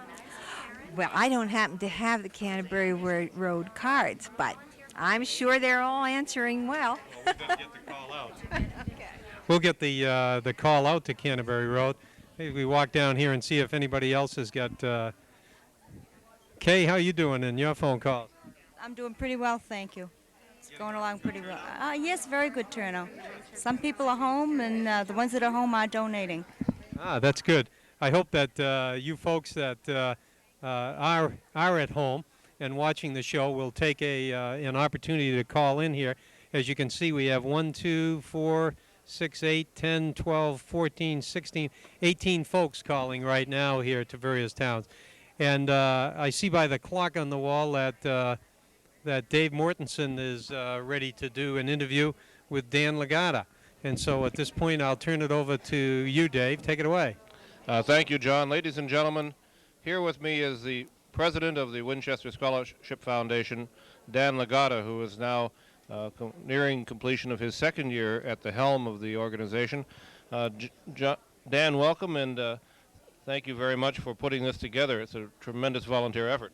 Well, thank you, Dave. It's a pleasure to be here. And I don't know whether you remember, Dave, but 8 years ago, you were the individual that collared me to start on this Winchester Scholarship Foundation. So we've both been here over 8 years now. And I was afraid you had mentioned that. Dan, could you tell the viewers something about the history of the organization? Yes, I brought some notes with me, David, because the history, I think, of this organization is so unique in Winchester that I wanted to have some names available to mention.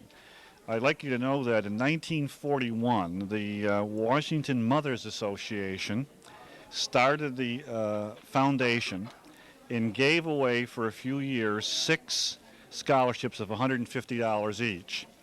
Previous to that time, each of the elementary schools in Winchester had a mothers organization, each working individually, gave scholarships. And in 1941, they decided to work together. And in 1946, the very trust document that we use today was signed, and so we have been in existence as we are today for over 40 years. And from that initial few $100s, in 1986 we gave away $96,000. That $96,000 has gone to a large number of students, as I recall, not only those who are graduating each year from the high school, but also those who are continuing their education through the rest of a 4-year education and sometimes beyond. Isn't that so? That's a good point, David. We give initial aid to help students who are entering college. But each year as well, we look at students who have received scholarships in the past or who need money to continue their education through their senior year. And we do help approximately 30 to 40 students a year with continuing aid. And those grants range in size from what to what? Well, right now, in the last few years, those grants have gone up to $4,000 a student. The philosophy of the foundation in the last few years, perhaps the last half a dozen or 8 years, has been to really make a difference. There are many students who need substantial financial aid, and what we would like to do is make a difference to be sure that they can go to college and put the time into their studies. Dan, as I recall, the Scholarship Foundation adopted a rule some years ago which said that if scholarship aid was given by the Winchester Scholarship Foundation and if in return a college decided it would take away some of the scholarship or other aid it was going to give, that we would withhold it. Is that correct? Yes, there are some universities who, when we give aid, will withdraw their own aid. Under those circumstances, we will take the money and give it to someone, a deserving student, who can use the money, and the university can fend for themselves. Before we went on the air, ladies and gentlemen, Dan was showing me some notes which were sent in some years ago by those who had set up the foundation. And one of the factors, as I recall, was that they were a little nervous with the fact that they had a large committee and they would pass around all of the scholarship applications among a large group of people. Dan, perhaps you could explain for those at home the confidentiality rules under which the Scholarship Foundation handles applications today.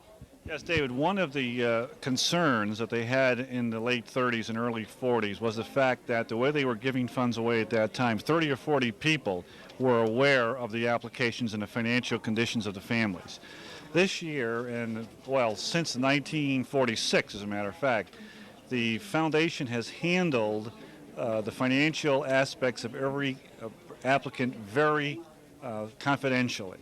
As a matter of fact, I think one thing that makes this organization in Winchester unique is that it really is a trinity of organizations. There are 3 groups working independently together, if you will, to be successful. One of those groups is the foundation itself, which I represent, and our job is to raise the money. There is a second group of trustees who take the money and invest it. We who raise the money have very little to say about how they invest it. They've done a marvelous job, and they're independent of us. And finally, there is a committee, the Winchester Scholarship Committee, whose charge it is to give the money away.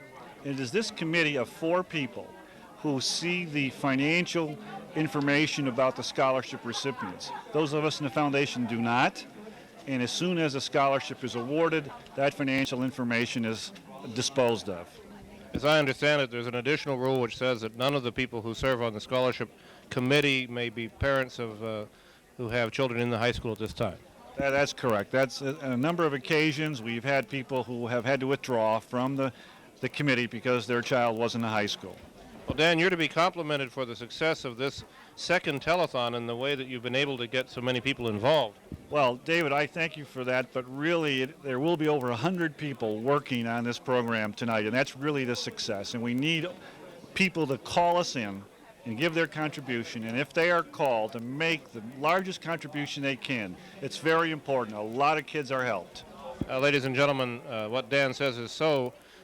This fundraiser is the only fundraiser conducted during the year by the Scholarship Foundation, and the monies which are raised here go directly into the efforts to provide scholarships, and in this case it'll be for the graduating class next year. There will be no other opportunity for the Scholarship Foundation really to come to you seeking your pledge, and it's very important that we try to do as well as we can tonight. Yes, David. In the past, we have tried to mail out requests for funds. We find that this is the way for us to reach the most people. This is the only solicitation that you will have this year, so please help us and write the largest check that you can. Dan, about how many people are involved as members of the Scholarship Foundation and working on its activities during the year? During the year, David, there are perhaps as many as 20 members working on the foundation. The committee itself is made up of 4 people. They work very hard from about May through June in granting us the scholarships. The foundation itself meets several times a year with an annual meeting in September. And the planning group, which is the finance committee normally, and the general committee, are planning activities such as this one. So there's a lot of activity all year long so that we can give these kids scholarships in June. Yes, I understand that the Scholarship Foundation has been supported over the years by a number of local charities. Perhaps you might like to mention some of them because their support has been consistent and really substantial. I'd love to, and I hope I don't miss any, David, but I'm going to give it a shot.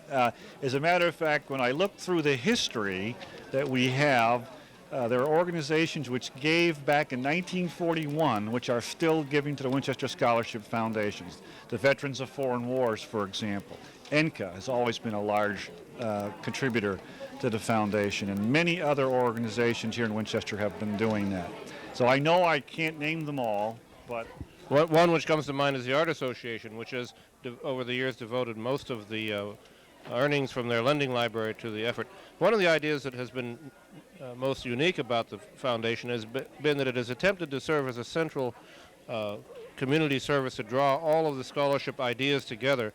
Rather than have every organization around town try to have its own scholarship program, the foundation has been fairly successful in 42 years in persuading those organizations to try to bring a standardization to the process so that the organizations are not competing with one another and a certain fairness standard can be applied. Yes, that's right, David. I think that the Art Association is an excellent example. They are a major organization in our community who wish to help someone, and by our organization we can take their funds and give it to a deserving youngster in Winchester. I should mention that in addition to the general solicitation that we have each year to raise funds, there are several other means for us to raise funds. One, I think we saw tonight with Mickey Merlin having given a major contribution, and the Winchester Scholarship Foundation has available separate scholarship trusts which we can set up in your name for a gift of $10,000 or more.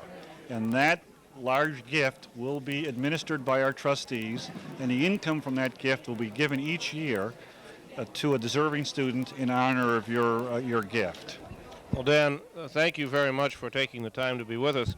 I think that you are to be complimented. This evening demonstrates one of the unique things of the Scholarship Foundation in that it is an organization for Winchester kids run by volunteers in Winchester. Thank you very much. Thank you, David. And now we go back to the main.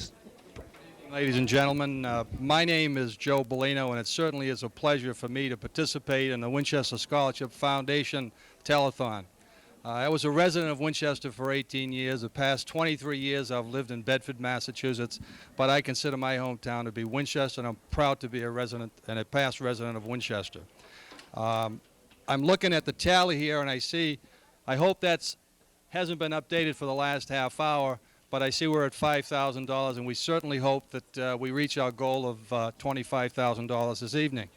I have the pleasure of introducing to you many of the high school coaches at Winchester High and some of the youth activity coaches as well. There are quite a few of them. They're coming in fast and furious. So I would like to begin the introduction by calling on Manny Marshall, the head football coach. And I'm going to call him Coach. He certainly deserves that honor. Coach, nice to have you here this evening. Thank you, Joe. Well, tell us about your Super Bowl victory. It was a great experience for the kids, and we really enjoyed it. But that's in the past. Well, it isn't in the past because it caused a fury with me and my wife. You see, that was the day of the Army-Navy football game. My wife went to Philadelphia to watch the Army-Navy football game. I went to Foxborough to watch you guys play. That was great. Thank you. Well, tell us about next year's team. Well, I'd like to begin by introducing our 3 tri-captains. We think we're going to start coming back again. We were down a little bit last year, but we have some good football players, and 3 of our tri-captains are here, and I'd like to introduce them to. Okay, why don't you bring them on? Tri-captains, Winchester High School football team. Paul Amico, Craig Driscoll, and Scotty Garvey. Hi, Paul. Nice to meet you, Paul. Greg, nice to meet you. Nice to meet you, Scott. Is Scott a back or a lineman? He's a running back? He's big. He's bigger than my lineman at the Naval Academy back 30 years ago. Fellas, how do you expect to do next year? We're going to hit hard, I guess. You're going to hit hard? Really well. Really well? Score a lot of points. Okay, Scott. All right, nice to meet you, fellas. Manny, congratulations. You're very successful. And they also asked me, Joe, there were 3 girls here without their coaches then. 3 girls without their coaches. 1, 2, 3 captains. 3 girls. Tika Bowery, who was captain of the field hockey, basketball, and softball team, and Kara McDonough, who's one of the captains of the soccer team. Hi, Ratika. Hi. Hi, Kara. Nice to meet you. Now, she's captain of 3 teams? Even I didn't do that at Winchester High School. And how about you, Kara? Captain of the soccer team. Well, congratulations, and thanks a lot for taking the time to come out this evening. Thank you very much, Manny. Thank you. Okay, I think we have the high school baseball coach, Bill Chase, coming up next. I think Bill has good news for us tonight. Bill, how's your baseball team doing? Great right now. We had good news today. We knocked off our arch rival Woburn today in a nice game, 6-1. 6-1, you guys must have been hitting. We hit very well today. We collected, I think, 14 hits today, and my pitcher got 10 strikeouts. And Sean McElhenney, one of our tri-captains, is doing a great job for us. We won 3 in a row now after a bit of a rocky start. We lost a few tough ones early, and I think we're on a roll now. We've turned it around. Do you have a chance to win the Middlesex championship this year? There's always a chance, Joe. You know, you never know what can happen. Right now, we're right in the middle of the pack. I think we're about in 5th place, but we're only a couple games off the top. The top 2 teams, we lost to both of them by 1 run in the first round, and we're starting the second round, and we're ready to go. All right, good luck to you, Bill. I think the Red Sox could use your hitters tonight. All right, thanks a lot for any of your ball players here? Well, a couple of them here. They just upped to the 2 of the co-captains, 2 of the 3 tri-captains, I should say, on the football team. Paul Amico and Scotty Garvey were here, but they represent. Okay, so they were here as well. Okay, thanks a lot, Bill. Okay, the third coach, girls tennis team, Roseanne Innes. Hi, Roseanne. How are you? Very nice to see you. Tell us about your team this year. So far, we're 4-0, undefeated, the only one in the league, first place. Well, this is normal for Winchester girls tennis teams. Is that correct? I think that's a fair statement. Okay, why don't you bring your captains on? All right, I have 3 captains today, Kelly O'Callahan, Jen Ciotti, and Brenda Outwater. Hi, Kelly. Hi, Jennifer. Hi, Brenda. Now, do you guys have a tough game coming up or a match? They're all tough. Not this week. They're all tough, Jen? Yeah. They're all tough? You have to think that way anyway. Okay, now what's your next important match? Melrose. No. We already played them once, but we have to play them once. Are they undefeated? No. No, you beat them once. Oh, okay. All right, no sweat. We can beat them the second time. Thanks a lot, Roseanne, and congratulations on your undefeated season. Thank you, girls. Okay, this is a guy I want to speak to, the hockey coach, Jack Newhall, and his assistant, Jim Beaton.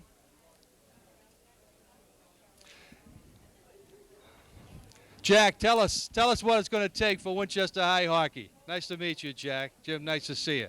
Well, it's going to take a lot of work and effort on the part of the student athletes, and it's going to take a lot of time and effort on the part of Coach Beaton and myself. Now, Jack, tell me, does Winchester have as an elaborate a youth hockey program as some of the competition in the Middlesex League? Well, they are in the Middlesex League. They do have teams that are involved, but we don't have the numbers as of a town like a Medford or a Reading or a Woburn. And right now, we have a group in the Learn to Skate program. We have over 85 boys between the ages of 5 and 8 who are just starting to come around. Oh, that's great. You know, I had an awful lot of great memories in high schools, but I think the happiest I ever was in high school was in 1955. And this was the day that Winchester, I played basketball at Winchester, and we won the Class B championship. But we left the Boston Gardens to go over to the Northeast Arena hockey to watch Winchester, then a Cinderella team, not even associated with a league, also won the state championship the same night in hockey. And I can honestly say that that was one of the happiest days of my life as far as high school was concerned, watching the hockey players come from nowhere to be state champions. And I wish you guys luck in the future. Good luck, Jack. Jim, good luck to you now. Okay, the next coach, Gene Booley, coach of the lacrosse team and soccer team. Gene was the last one here tonight, but seeing as he was coach of the year in soccer, we'll let him do anything he wants. Gene, pleasure to see you. Congratulations on a great soccer season this year. Tell us about next year's soccer team. Well, actually, next year we're looking forward to a possibility of repeating again. We have 17 lettermen returning next year. And so this was a young team this year that won the championship, and we went a little beyond where we thought we were going to go. And so next year we're really looking forward to the season. Was that great coaching, desire on the players' part? Well, an awful lot of it has to do with the youth program in the town that has brought these boys along so far. I understand.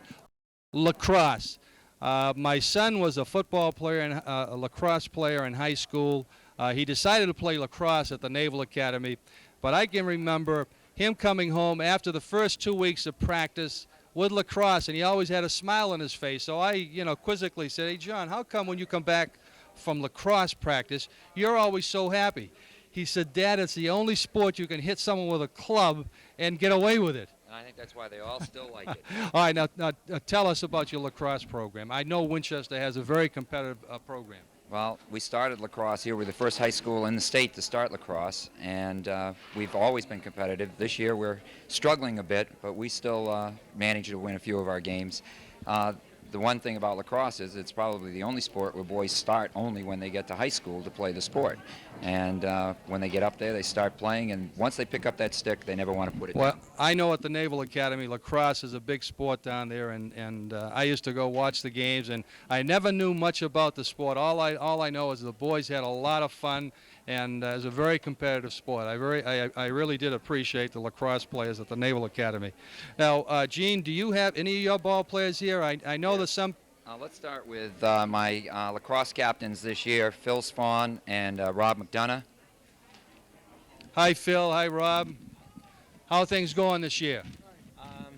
Well, we expect them to go a little better. We're struggling right now, but we're turning things around. We hope for some better games ahead. What's it, your defense or your offense? Definitely our defense. You play offense, Rob? Yes. Oh, I understand now. All right, well, good luck the rest of the season. Thank you very much.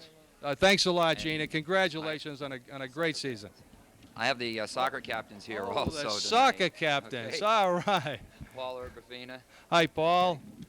And Robbie Keene. Hi, Rob. How are you? Very nice to meet you guys. Hey, congratulations on a great season. And now, are these next year's captains? No, these were all this year's captains. All this year's? All these boys are all going off to college.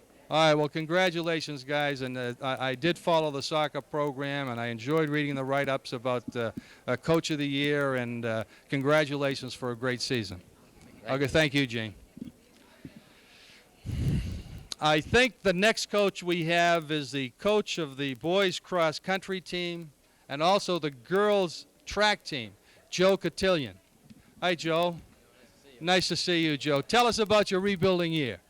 Well, this is a rebuilding year, I guess, in the truest sense of the word. We've got 45 girls on the team. 35 of them are freshmen and sophomores, most of whom are competing for the first time. What's doubly difficult, I guess, is the fact that the Middlesex League over the past few years has been exceptionally talented, and the other teams have veteran teams with very talented girls, so it makes our job a lot tougher. Joe, do you have any of your runners here with you this evening? My captain, Deborah Skahan, is here. Hey, Deborah. Of course, I guess this is a girls' track team. This is for the girls' track. Well, Deborah, nice to see you. Now, Deborah, are you a long-distance runner or short? You're not a discus thrower. Nope, sprinter. And how did you do this year? Pretty well, actually. Now this is she's this year's captain. Right. Okay. Well, Deborah, good luck to you the rest of the season. You're not over yet at this particular point. We have 3 dual meets to go, plus several individual meets left. Well, good luck in the upcoming meets. Thank you very much, Joe. If I could just add a word, we have a couple of former athletes, Bill Derry at Colby and Mark Herlihy at Tufts, who this past winter, I believe, were Division III All-Americans. So we're very pleased with our former athletes who've Well, gone on to compete that's in college. great. That's great. I appreciate that, Joe. Thank you very much. Okay, boys track team and indoor girls track team, Coach Tom Klein. And I should say also assistant football coach. Tom, welcome tonight. Tell us about your squads. Well, we're a young squad. We're very competitive, and for the first time in a number of years, I've got 3 students that could be state decathletes. Is that right? Quite an A state decathlete. Now, what events? That would be 10 events over 2 days, and it takes quite an athlete to compete. And this year we have 3 sophomores that could fill that bill. Oh, is that right? Do they participate in any other sports? Yes, they play football and also basketball. By any chance you have some of your athletes here this evening? I do. I have my captain, Eric Mortensen, who is... Come on, Eric. How come he's so slow? Well, he's pole vaulter and he's been on a crutch for a while. Oh, you had a reason, right?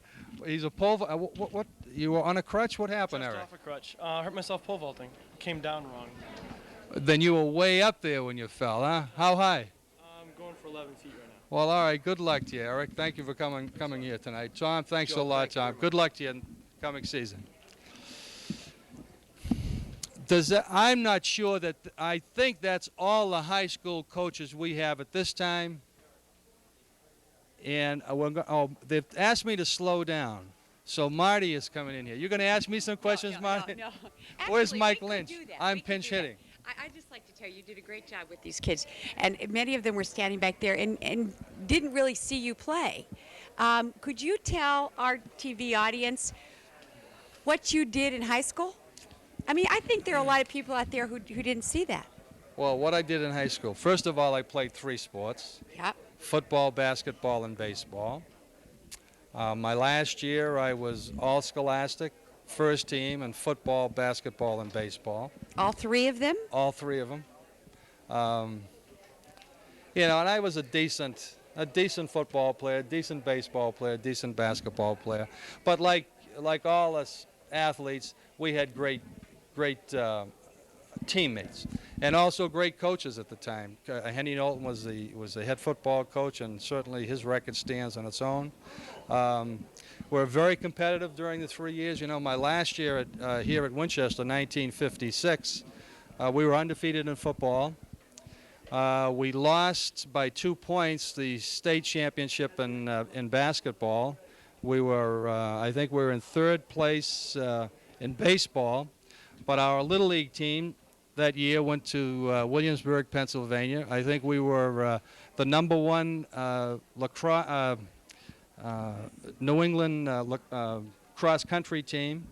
Our hockey team was among the best in the state. At that particular time in Winchester sports, we had some great athletes and great support from the town of Winchester. But basically, I went on from here, from Winchester, to play football at the Naval Academy, and fortunately won the Heisman Trophy at the Naval Academy in 1960. I was also captain of the baseball team at the Naval Academy, my last year there. Well, see, I think it's great that people actually see you standing here talking, because they, know you're a legend, and they didn't know that you can actually but that also, talk to all legend. these young people. It's very difficult for me nowadays to talk with youngsters and expound on my days, because many of them were not born when I played my football. But I had a great experience, and Winchester. Matter of fact, I used to get mail addressed to me for many years, and they used to send it to Winchester. Although I lived in Bedford for 15 years, but Winchester has been my favorite place, and I have relatives still living in Winchester, a sister and a couple of brothers, and it's good to be back. Well, And we're going to get you good to back out here participate. in front of the camera in a few minutes, okay? Okay. We're going to let John come and do his thing, but I'm going to talk to Okay, some John. of these callers over here. So I think the camera's going to follow me this way. Is that right? What we have here, we have a whole new group of people who are taking calls, and we're kind of stuck, folks. We are not getting out of that $5,000 range, and we're trying to raise $25,000. So when they call you, we want you to say absolutely yes and double or triple your pledge from last year. I'd like to talk to Mr. Gagel. Here is Wally Gagel, and he's making some calls. How are you doing? I'm doing very, very fine. First two were positive phone calls, and I'm looking for 3,000 more. 3,000 more. Yes, but they promised me a steak dinner. I haven't seen it yet, but I'll keep on making the phone call. Keep going. Keep going. Okay. Now, some of these people are on the phone, so I'm not going to ask them to get off. Is there anybody not on the phone down here? No. Okay, I'm going to go back up to the back because there are some young people up here. How are you doing? Pretty good, thanks. And what's your name? It's Palash Desai. And you are a high school student right now? Yeah, we're part of the National Honor Society, just doing this for fun. Okay, the National Honor Society is helping out. And how have you had some luck here? Yeah, I have. I have a couple of callers here giving donations of $35. Great, wonderful. Keep it up. Okay, so we have, as you can see, different ages, different groups represented, and we'd like you at home to please say yes when they call and double or triple your pledge. Okay, now I think we are going to get John back in here. I think that's what we're going to do. Mr. Sullivan, are you ready to come back on? I knew he would be ready to come back on. He's standing there. Here we go. Take it away. Well, thank you. I think we've got, we're going to get Joe Bellino back out here, and Joe is going to introduce two more folks that came in a little bit late. Joe, you were way ahead of me in high school, but it's good to see you again. Nice to see you again. Yeah. John and I were high school classmates. Yeah, I was. I had several double promotions. I think that's why I was younger. But I got a kick out of listening to you answer the question of what you did in high school, Joe. And I think on behalf of the Scholarship Foundation, it's real great that you could come back here to Winchester for the school. For those that may not have known it, during the time when Joe was starring at the Navy Academy, Winchester received a tremendous amount of attention, as you recall, as a town. And really the town became synonymous with Joe Bellino from that little town up in Winchester. And I think the thing that some of the older folks will remember most, Joe, was not maybe your athletic prowess, but the way you handled yourself during all that. I mean, everybody, you were known as a class guy then, and I think you are now. And I knew your wife very well, Ann Tansey, who is also a Winchester family, and Ann sat next to me because S and T's went together in those days, and so we went through that class. We have a couple more guests, Joe, that you wanted to introduce, and why don't you do that, and then we'll let you get back to Bedford. Thank you very much for those kind words, John. Yes, there, a couple of other coaches have arrived since I began. The coach of the field hockey team, Mary Brown, could she come up, please? Hi, Mary. Tell us about field hockey. That's another game with a club. Tell us, Mary. Field hockey. Field hockey is a great game. It's a fast game for young women at Winchester High School. We had a very successful season last season. We had a very good team, and we didn't quite qualify for the state, but we did very well. We had two young ladies who were named to the Middlesex League All-Star team. Ratika Bowery was the goalie, and Colleen Connor, who played right wing for us. Are they here this evening? Oh well, bring her up again. Let's see how many times we can get her up here. Now, Ratika was the goalie? Ratika is our all-star goalie. Oh. And she was the second team on the Globe All Scholastic. Well, congratulations, Ratika, again. Now, Mary, Now tell us about next year. What do we have going next year for the hockey program? Graduating about, 11 seniors, so we're going to have a rebuilding year. We'll have a few good sophomores and juniors coming up, so it'll be an exciting season. I'm looking forward to it. All right, Mary, thank you very much, and thank you again for coming up, Ratika. Good luck next year. I think that ends the, oh, we have another coach. It doesn't end.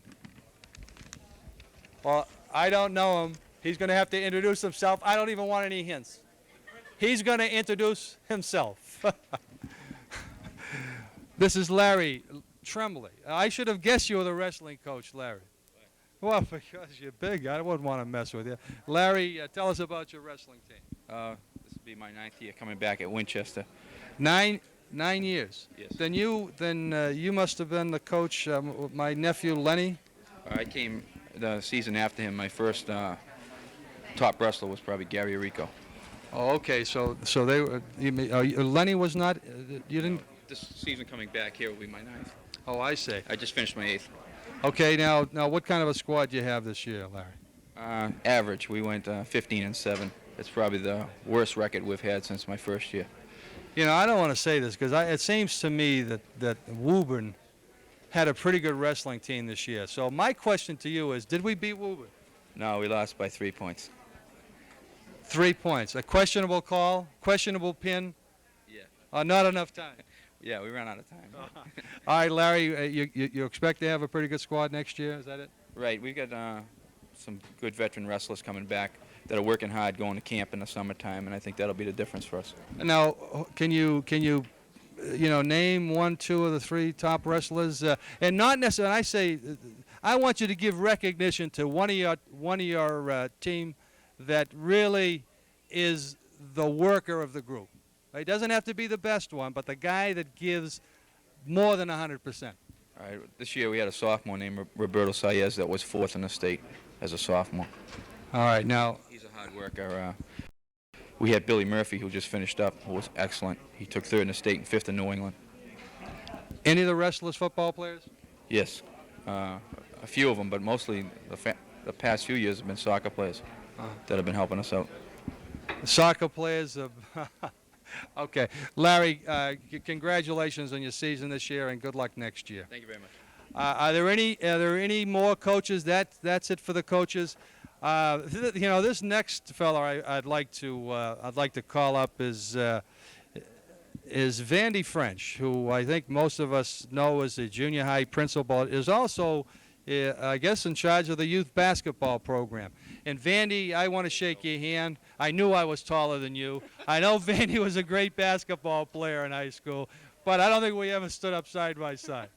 Vandy, tell us about the youth basketball program. I think it's important because I know Winchester, again, we're going back to the 56 time frame, 55, 56 time frame, and I know that we played basketball all the time in the summer. And as a result, I think we had some great teams. As a matter of fact, my high school team, we won 55 games in a row. But I think it was a result of us playing from age 10 through high school. Now, tell me about your youth program. Well, certainly, Joe, basketball is a game that you got to play, and we have about 400 boys and girls in a Saturday morning program, and a smaller number in a traveling team program, grades 3 through 8, playing what you and I both know is a great game, getting some good exercise and having some fun.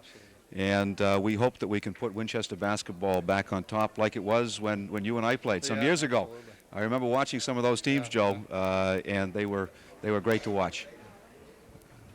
Vandy, a junior high principal. Now, is it more difficult being a principal of a junior high school than it is coaching, a youth basketball team? Are there any similarities? Well, you have kids involved in both, and in fact, I coached the 7th grade basketball team, youth basketball team, and the kids kind of carried me, and we were 30-1. So the similarity is the kids. but I enjoy doing both. I enjoy being principal, and I enjoy being involved in the youth basketball program. It's nice of you to come tonight, good. Vandy, and you look great. And Good to I see know you. your boy's a pretty good soccer player too. Thanks, Joe. All right, congratulations. Good luck with the youth program. All right, now at this time, now we get into the youth programs. There was supposed to be the youth hockey coach was going to be here. I know he's not going to be here, but Dan O'Connell, and I'm glad that Winchester has a youth hockey program, and I'm sure that will help the varsity program, the high school program, in future years. And a youth baseball coach by the name of Paul Capodanno, he's not here as well. But again, it's good to see that Winchester is involved with youth programs, because it's through the youth programs that really the high school programs will flourish. At this time, we do have another youth program coach, and she might have thought that I was going to forget her, but Noreen Akari. Noreen, tell us about the youth girls soccer program. Girls. Girls and at that age, yeah, you got to keep them both involved. Well, Noreen, tell us about it. Okay, I'm the president of the Winchester Soccer Club. Well, I didn't know that. That's all right, Joe. They didn't tell me. That's okay. We have two programs. The first program is in the fall, in which approximately 1,000 to 1,200 children take place in. It's ages 6 through 18, and we play every Saturday.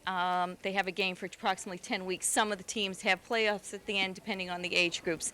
It keeps them going, it keeps them moving, and it's in town, and it's a real nice program. And it's a training program. And as somebody said to me tonight, not only that, we have soccer coaches, people in town volunteering their time from the time these kids are 6 years old, coaching through to high school ages. And those people need to be commended and thanked, and it's really, really been terrific. The other part of our program is in the fall, in the spring, in which we have traveling teams, and we have approximately 36 teams that travel throughout Massachusetts and play. I think there's about 18 boys teams and 16 girls teams, and we mostly in the Bays division and the Middlesex League division, and we have a really good time, and the kids work out and do really well, and that shows by the soccer championships we've won. Noreen, yes. How long has this program been in force? 15 years. 50. Well, then that is true, because I know that the high school soccer program has been very successful. I'm sure it's because of the devotion of you presidents. Presidents, captains, soccers, coaches, volunteers, everybody. Everyone deserves to be thanked. And the other thing we'd like to do is to give a $50 donation to the scholarship fund tonight. Thank you, Noreen. I'll make sure this gets in the right hands. Thank you very much, Noreen. Yeah, good luck to you in your program. At this time, I'm going to pass on the microphone to John Sullivan. I think that ends my segment. And I see a sign that says, slow down your pace. I was always quick on a football field, too. Okay, John. Joe, good to see you. Great to be here. Okay, Good luck. thank you very much. Round for Joe Bellino, please. Thank you very much, Joe.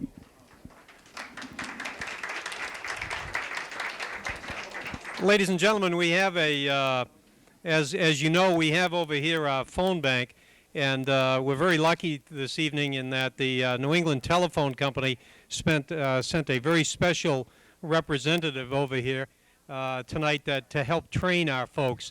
And I thought maybe I'd like to introduce Wally Gagel. And he's a special representative from the phone company and a man truly skilled in communications with the phone system. Wally, sorry to wake you. Yes, I'm sorry. Yes. One of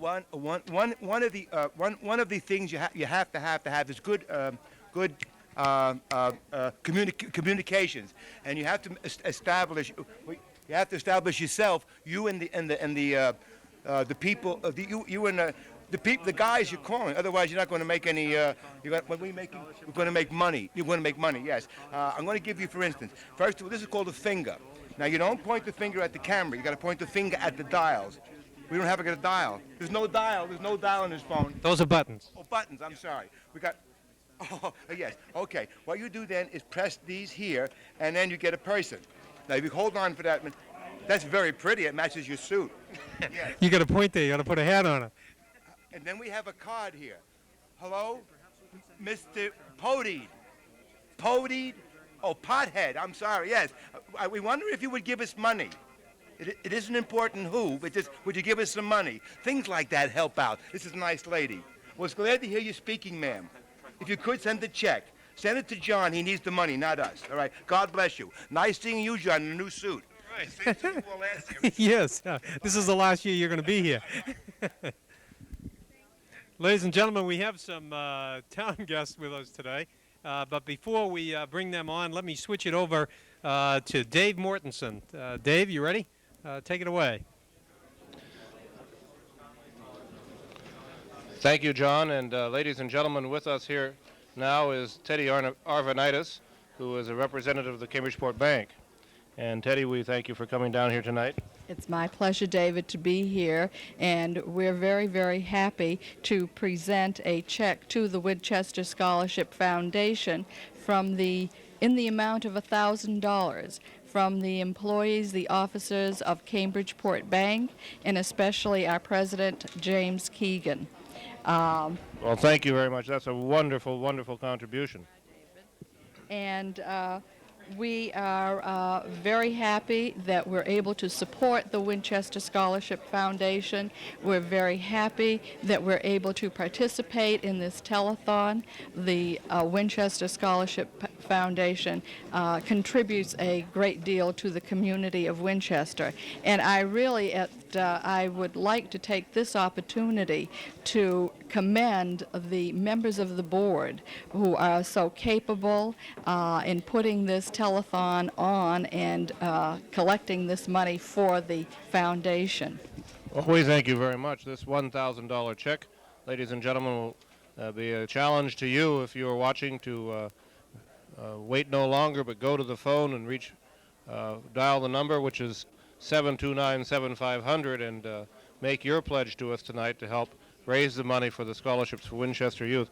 Teddy, we know that the bank, in addition to making this a very generous gift, has also done so in the past. Isn't that so? Yes, we contributed last year, and we feel it's an honor for us to do so. It's an honor for us to participate in the community life of Winchester.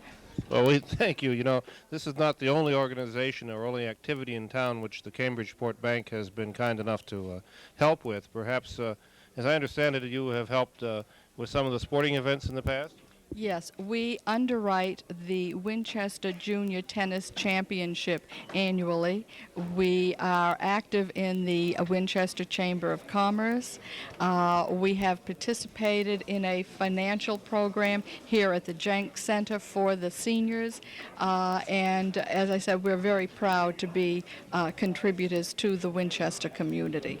Well, we appreciate that. You know, ladies and gentlemen, it's the support of businesses and organizations which has over the years been one of the two pillars of the ability of the Winchester Scholarship Foundation to raise money, the other half being the individual contributors who have been willing over the years to do so. I understand furthermore that when we get around to Town Day later this month, we might expect to see the presence of the bank there. Is that true? Very definitely. We've always been involved in Town Day in Winchester. Our employees are involved heavily in the community, in the volunteering at the hospital, the Historical Society, the League of Women Voters. So that makes us very proud, too. Oh, that's great. And I understand also that when we see the fireworks go off, that we can also remember that part of that was made possible by the Cambridgeport Bank. That's true, David. Well, we thank you, Teddy, very much, and we thank the bank for this very generous gift, ladies and gentlemen, $1,000 given by the Cambridgeport Bank, and we thank you very much, Teddy Arvanitis, for coming. Thank you. Thank you, David. And now we go back to John Sullivan at the phoning table. Take it away, John. Thank you very much, David. We have a first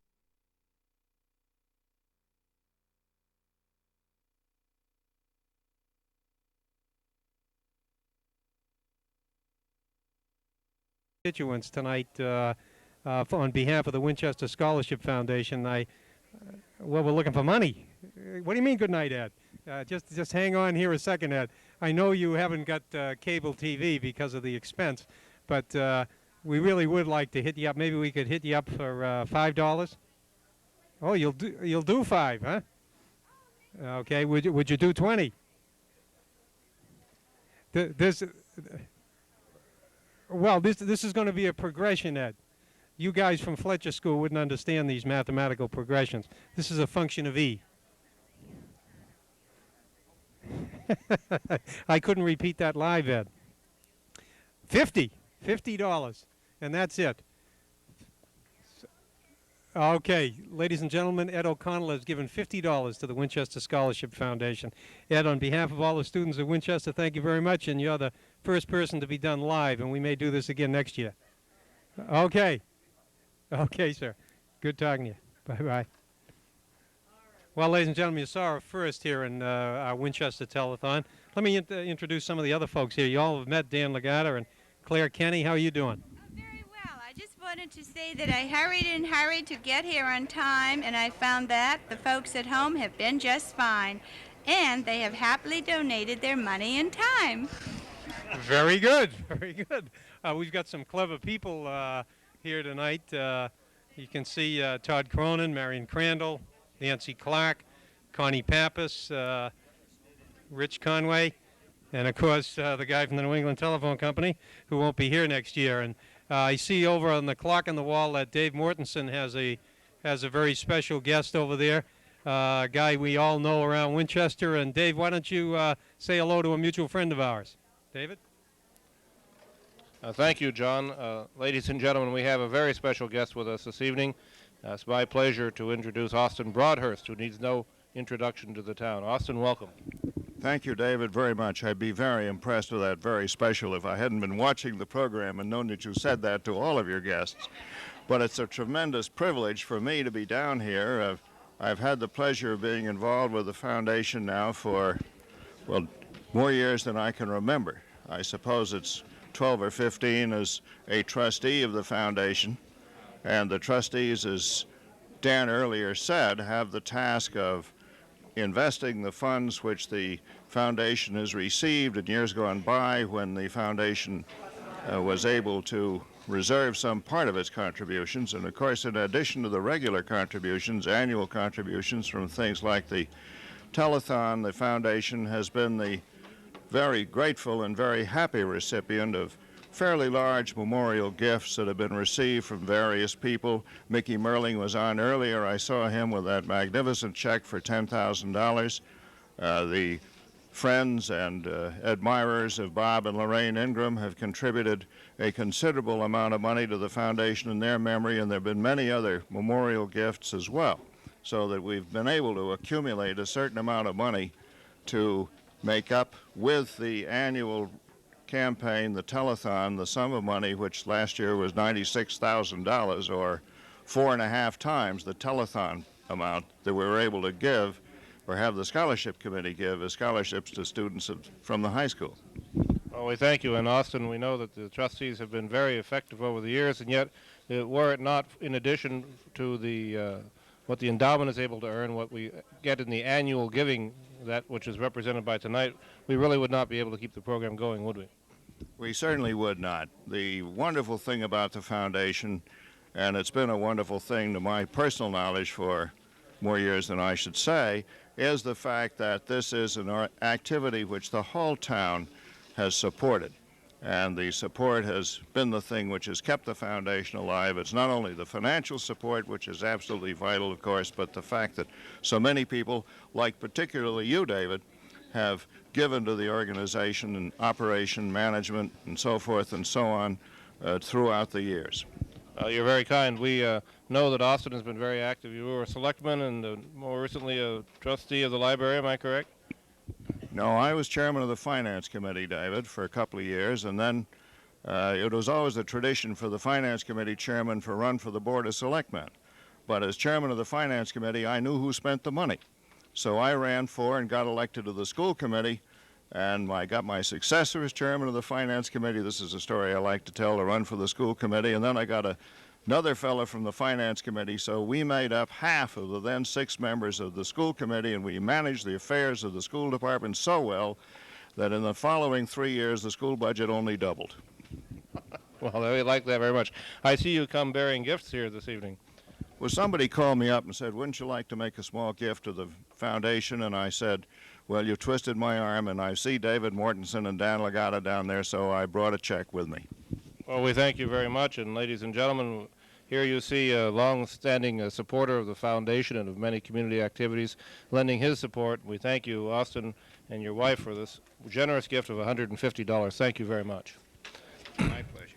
And thank you. With you all. And thank you. And now we go back to John Sullivan at the stage. Thank you very much, Austin. Well, ladies and gentlemen, here we are back again. I figure if Dave Mortensen can sit down all night, there's no reason at all why I shouldn't have a chance to sit down once in a while. I have as a guest right now our town manager, Chad Moore. How are you tonight, Chad? Fine, John. You know, Chad and I were on television Monday night, and then on Tuesday morning, Monday night was the town meeting. Tuesday morning, we were on a panel with the 4 Russian visitors. And tonight, here we are on television again, and tomorrow night we'll be at town meeting again, and we both look like we've been to Tanorama. Well, John, I think we've been together so much, I think we should probably take our show on the road, but... You got to buy furniture. Yeah, you've been in Winchester, how many years is it now? I've been here just about 3 years, John. And I don't know whether you've seen anything like the Winchester Scholarship Foundation in the past, but I know when you and I have talked recently about how amazing this organization is, maybe just your observations on the Scholarship Foundation. Well, John, it's a fine organization, and the citizen participation that supports it, I think, is wonderful. Not only is it a time to raise money for a good cause, but it's also a time for people to get together and share some thoughts and just have a good time. So it's an enjoyable evening for everybody that's involved. Well, good, and we appreciate you coming down tonight, Chad, and I know that there are a lot of folks out there that work for Chad. This is going into the town employees section of the program right now, where a lot of town public servants and employees come down here to recognize and speak on behalf of their organizations. And I hope that all you folks out there that are in the public sector will take a few minutes and give us a call on 729-7500 and make a donation. You don't have to do it in Chad's name if you don't like him. You can just send it down. Chad, thank you very much for coming down. Appreciate your support. Thank you, John. Okay, good to see you. See, next on our program of, all the heavyweights are here tonight. Joe Bond is next. Joe, how you doing? Do you want to sit down or stand up? Why don't we sit down here? I've been standing up all night. I don't know how many folks know Joe. Joe's the controller. Joe, you live in a hell of a good neighborhood. You got some great neighbors. The neighborhood's changed a lot since last July. Yeah, it is. It's been all downhill. Joe moved in across the street from me, and anybody interested in making an offer on my house at 32 Canterbury, you can dial 729-7500 along with your contribution, put in an offer. Joe, tell us a little bit about what the controller does for the town of Winchester. Well, the controller handles all the financial records of the town, basically, John. Handles the payroll, the accounts payable. He keeps the books in order, hopefully. Helps various departments with financial matters. You scare me a little bit there when you say hopefully. I think that what I've seen in the years that I've been involved in town government, Joe, is that part of the reason that Winchester has such a great credit rating and the fact that the town is so well thought of throughout the Commonwealth is because of the activities of your office. You've got some real good people in there and some dedicated people, and I think you do a great job, and I think the town meeting members see that every year. Well, thanks for those kind words, John. A lot of credit is due to the work of the people in the department, the dedicated work that they do, and it's due in large part to all the other town officials, department heads on down, that do a great job cooperating in all matters that we deal with.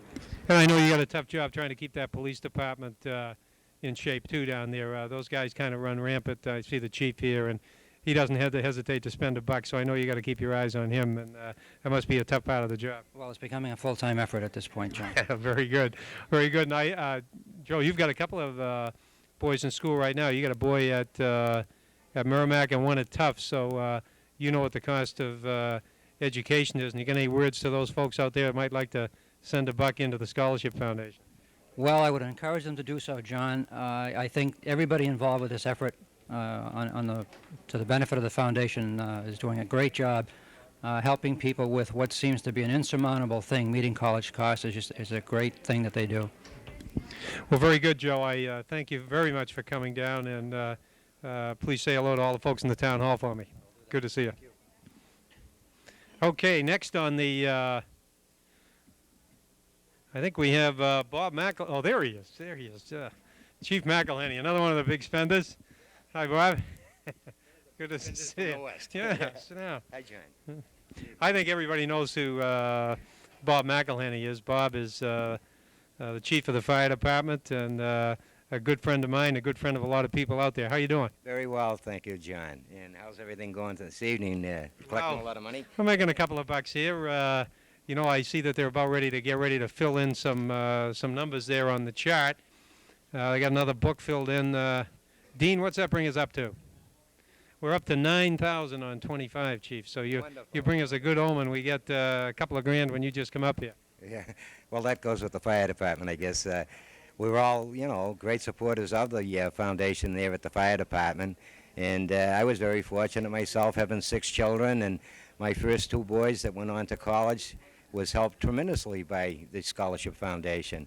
And we at home really support it strongly, John.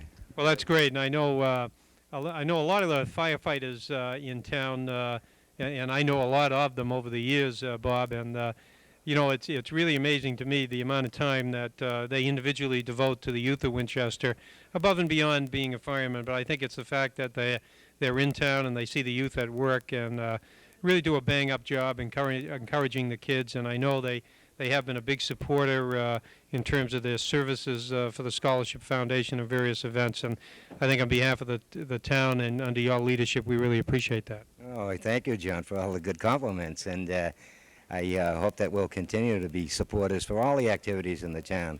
I know a lot of the fellows have tied up with the Babe Ruth baseball. They were with Pop Warner football when we had the program here in Winchester, and some of them are associated now with the youth basketball. So the fellows do have a lot of pride in their town and do help out quite a bit over there, John. How do you like the new building? I know a lot of the folks out here, we hear all the reports. No one really gets a chance to ask you in TV land how you guys like the new building. I know you have the misfortune of sharing it with Jack McHugh and company, but those days we might be able to do something about that later. But how do you like the facilities? Oh, they're a lot better than they were, John. It's a lot more cheerier in the building. It's all painted up. We have the new pole covers and all. Great heating system in there now for us. And we're also sharing it now with our town manager, believe it or not.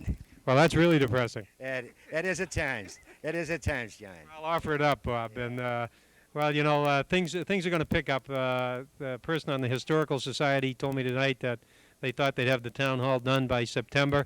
And I know Chad's job is on the line if it isn't. So, it's going to be kind of fun to get them out of the building and get back there because they left the beds in, didn't they? Oh, yeah. Sometimes we might catch them down in the bed, too. Now and then. Okay, Bob. Thanks for coming by. Okay. Thank you very much.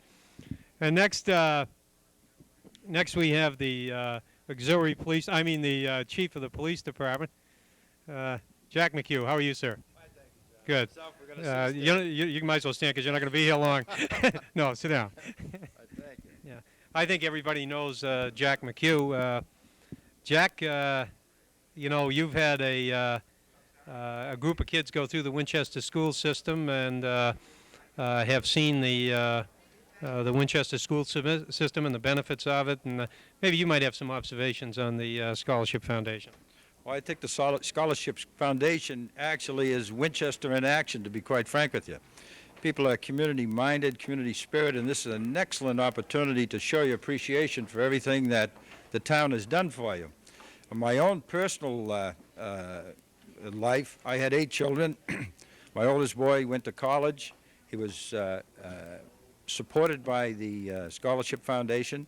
He led the other youngsters in the family, and as a result, 7 of the 8 had further education after high school. And I attribute that basically and fundamentally to the Scholarship Foundation because they set the example for the rest of the children in my family. Well, that's a real compliment because I think there's nothing no greater tribute that one can pay than the success of their own children, and that's really great. I know a lot of parents in town feel the same way. It isn't necessarily only the monetary benefit of it, but it's the fact that it provides a goal and understanding that they can, in fact, achieve higher education if they so choose. Well, if there's somebody out there that has you in mind and somebody out there that you know you can count on, and that's the Winchester Scholarship Foundation. I'd encourage all those people who benefited by any service in the community to send in their money, to call 729-7500, and really show your appreciation for the things that the town delivers to you as an individual. Well, thank you very much. I understand on a business note, not a lighter vein, on a business note, we've been getting a lot of complaints, and I don't know why they call me from the fire department, that you guys make an awful lot of noise during the night over there. We have a kitchen now, you know. You have a kitchen? Oh, yes. You got some guys who don't need a kitchen. You know that. It's like I was reading the paper the other day that I saw one of your lieutenants, Lieutenant Peritano, and there was an article in the paper where he was quoted, and it said in parentheses, it said Lieutenant Peritano had 15 years of service. And he said to me, he said, can you believe that? I have 25, and it's a misquote. I said they were counting working years. I hope he's listening, too. How's everything going in the department over there? Are you short a few folks right now, as I recall? We were very fortunate, John. We started 6 young police officers in the academy this past Monday, and hopefully they'll do well and be quite representative of the Winchester Police Department. It's our goal to help everybody. That's what they're there for. Call us if you need us, and hopefully we'll be able to serve them. That's our job. Well, you know, I noticed something, and maybe this is a public interest note for the police department. I noticed tonight driving home that there was 3 uniformed police officers in 2 cruisers that were parked over on, I believe it was Church Street. And my understanding is they ticketed 40 people in about 50 minutes going through the red light up there. And I'd just like to suggest for all of you folks on the east side, if you'd like equivalent traffic protection that they were getting on the west side today, call 721-1200, and tomorrow we'll do the east side. How's that? Well, you know, John, we need the money, but more than that, we need to keep our streets safe. We need to keep our streets safe for not only the citizens of the town, but those people that come into our lovely town. We want to keep it safe for everybody. And we will go on the east side tomorrow, too. I plan to drive to work by way of Arlington. Good to see you, Jack. John, good to see you. Good to see you. Thank Thank you, Chief. That's Chief. I hear Wally Cagle over there. Take a look at the board up here, folks. We got the board. I don't know if you got a shot of that, but the board shows that tonight we've raised $9,000. That doesn't count the special donation that we received from Mickey Merling in the amount of $10,000. Next, we have our juvenile officer, Danny McGee. And Danny, good to see you. How you doing? Good to see you. Sorry we had to hold you up there. We were talking to your boss. He looks pretty good, doesn't he? Tough act to follow. He's you were telling me he's a good-looking guy, right? I didn't say that, John. Danny runs our juvenile program here in Winchester, which is really kind of an unsung job, and it's one that the police department in Winchester for years has tried to maintain as a very aggressive position, but one of a low profile. And you get a chance to see our youth in action here in town and see some of the problems and some of the pluses. And maybe you could give us a comment on how you see the Scholarship Foundation. Well, John, the Scholarship Foundation and the Juvenile Association, and Juvenile Department in Winchester, they have the same goal, to help the kids get along better and become good citizens of the towns or wherever they end up. And we're there to help them. They counsel them, and we're not there to arrest them and get them in trouble. Well, I think that's the point. There's a lot of organizations in town, like your group, that have common goals with the Winchester Scholarship Foundation. I hope all of those people that participate in that will give us a call here tonight and keep the money rolling in here. Danny, do you go around to all the different schools as well? I was in 3 elementary schools today, and tomorrow I will be in the high school and the junior high. Well, I think it's really kind of thrilling sometimes to see you guys in action. I was in downtown, I guess it was about a week ago when I was running, and you and I bumped into each other, and to see young folks that high coming up and talking to Officer McGee and asking you questions and pointing out some things to you. And I think that's what we need, and I think you're doing a great job. And I think on behalf, especially of the parents in this town, we thank you for your services, and keep up the good work. Thank you, Jack. Thanks for coming down. Okay, Marty Fuller, how you doing? Fine. I think we both need to encourage these people to be more generous. What do you think? I think you're right. We got to I get know. this program moving here. Yeah. We have a long ways to go. That's right. I have to be home at 9:30, so Yeah, I know. let's get that money coming in. There are a lot of people that, I mean, you have a lot of friends, and I just checked over here, and none of your friends have called in. Is that right? And Okay. so I'd like to encourage both of them Thank you very much. to give a call down here and make a donation. Thanks so much. I have news for you, though. Someone did call and offered $37,500 for your house. He wouldn't leave his name, but he did call. Was he It's true. related? I don't know. Oh. All I know is that the call came in. Yeah. So, all right, I'm going to take us over here for a minute, okay? Okay, We'll be good. back. Okay. We'd like to check with the people who are tallying up the amount of money. What's the latest here? Latest is $9,121. $9,121. That's not $25,000, folks, but it's getting closer. Now, we just got another new packet. Okay, why don't you explain what you do with these? Well, we just tape them and get a cumulative total, and then we send the cards back to the people, and we just keep a record of all the receipts. That's right. Okay, what they're doing here is they are sorting through the cards, tallying up the amount, and then they get the cards from our callers over on the other side of the room, and then we send the pledge cards back to you, anyone who's called in. I would like to announce on the air that the Trodella Electrical Corporation has made a very nice gift of $250 to the Scholarship Foundation, and I'd like to thank Joseph Trodella for that very generous check. And I have the check right here to give to you. There we go. So we're going to encourage you to keep calling, right, Mr. Sullivan? Okay. We've got two guests sort of out of order from the town. We have two folks here from the Art Association, Diane Pearson and Christine Loomis. Okay. Coming up from the Art Association, and Great. we're going to say hello to them and then see what we can do about getting some more money in here. Okay. Great. Ladies, come on up. Want me to stay up here? Yeah, why don't you All stay right, up here? All right. Why don't you come right here? Christine, John Sullivan. Yeah, good to see you again. Sure. How you doing? Diane, good to see you. Yeah, I'm very good, thank you. Maybe you could tell us a little bit about what your organization does. Well, we're Winchester Art Association. We have an open membership, which means that you don't have to be juried in to become a member. You don't have to be an artist even. You can be a patron. We have a gallery in town located at 585A Main Street, right in the Henderson block. We have ongoing exhibits every month.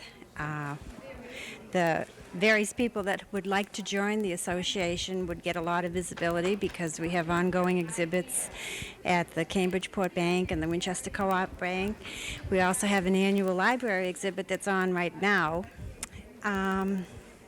We have various fundraising things that we do. We get involved with Town Day and so forth. Now one can actually go in and see your exhibits without paying any money. You can just come right in down on Main Street there, in the Henderson block. That's right. Open Tuesday through Saturday from 12 to 4.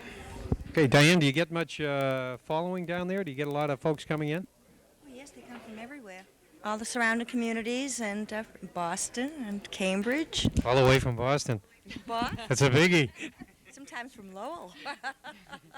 I was in Lowell once. How many people do you have active in your membership? 98 active members.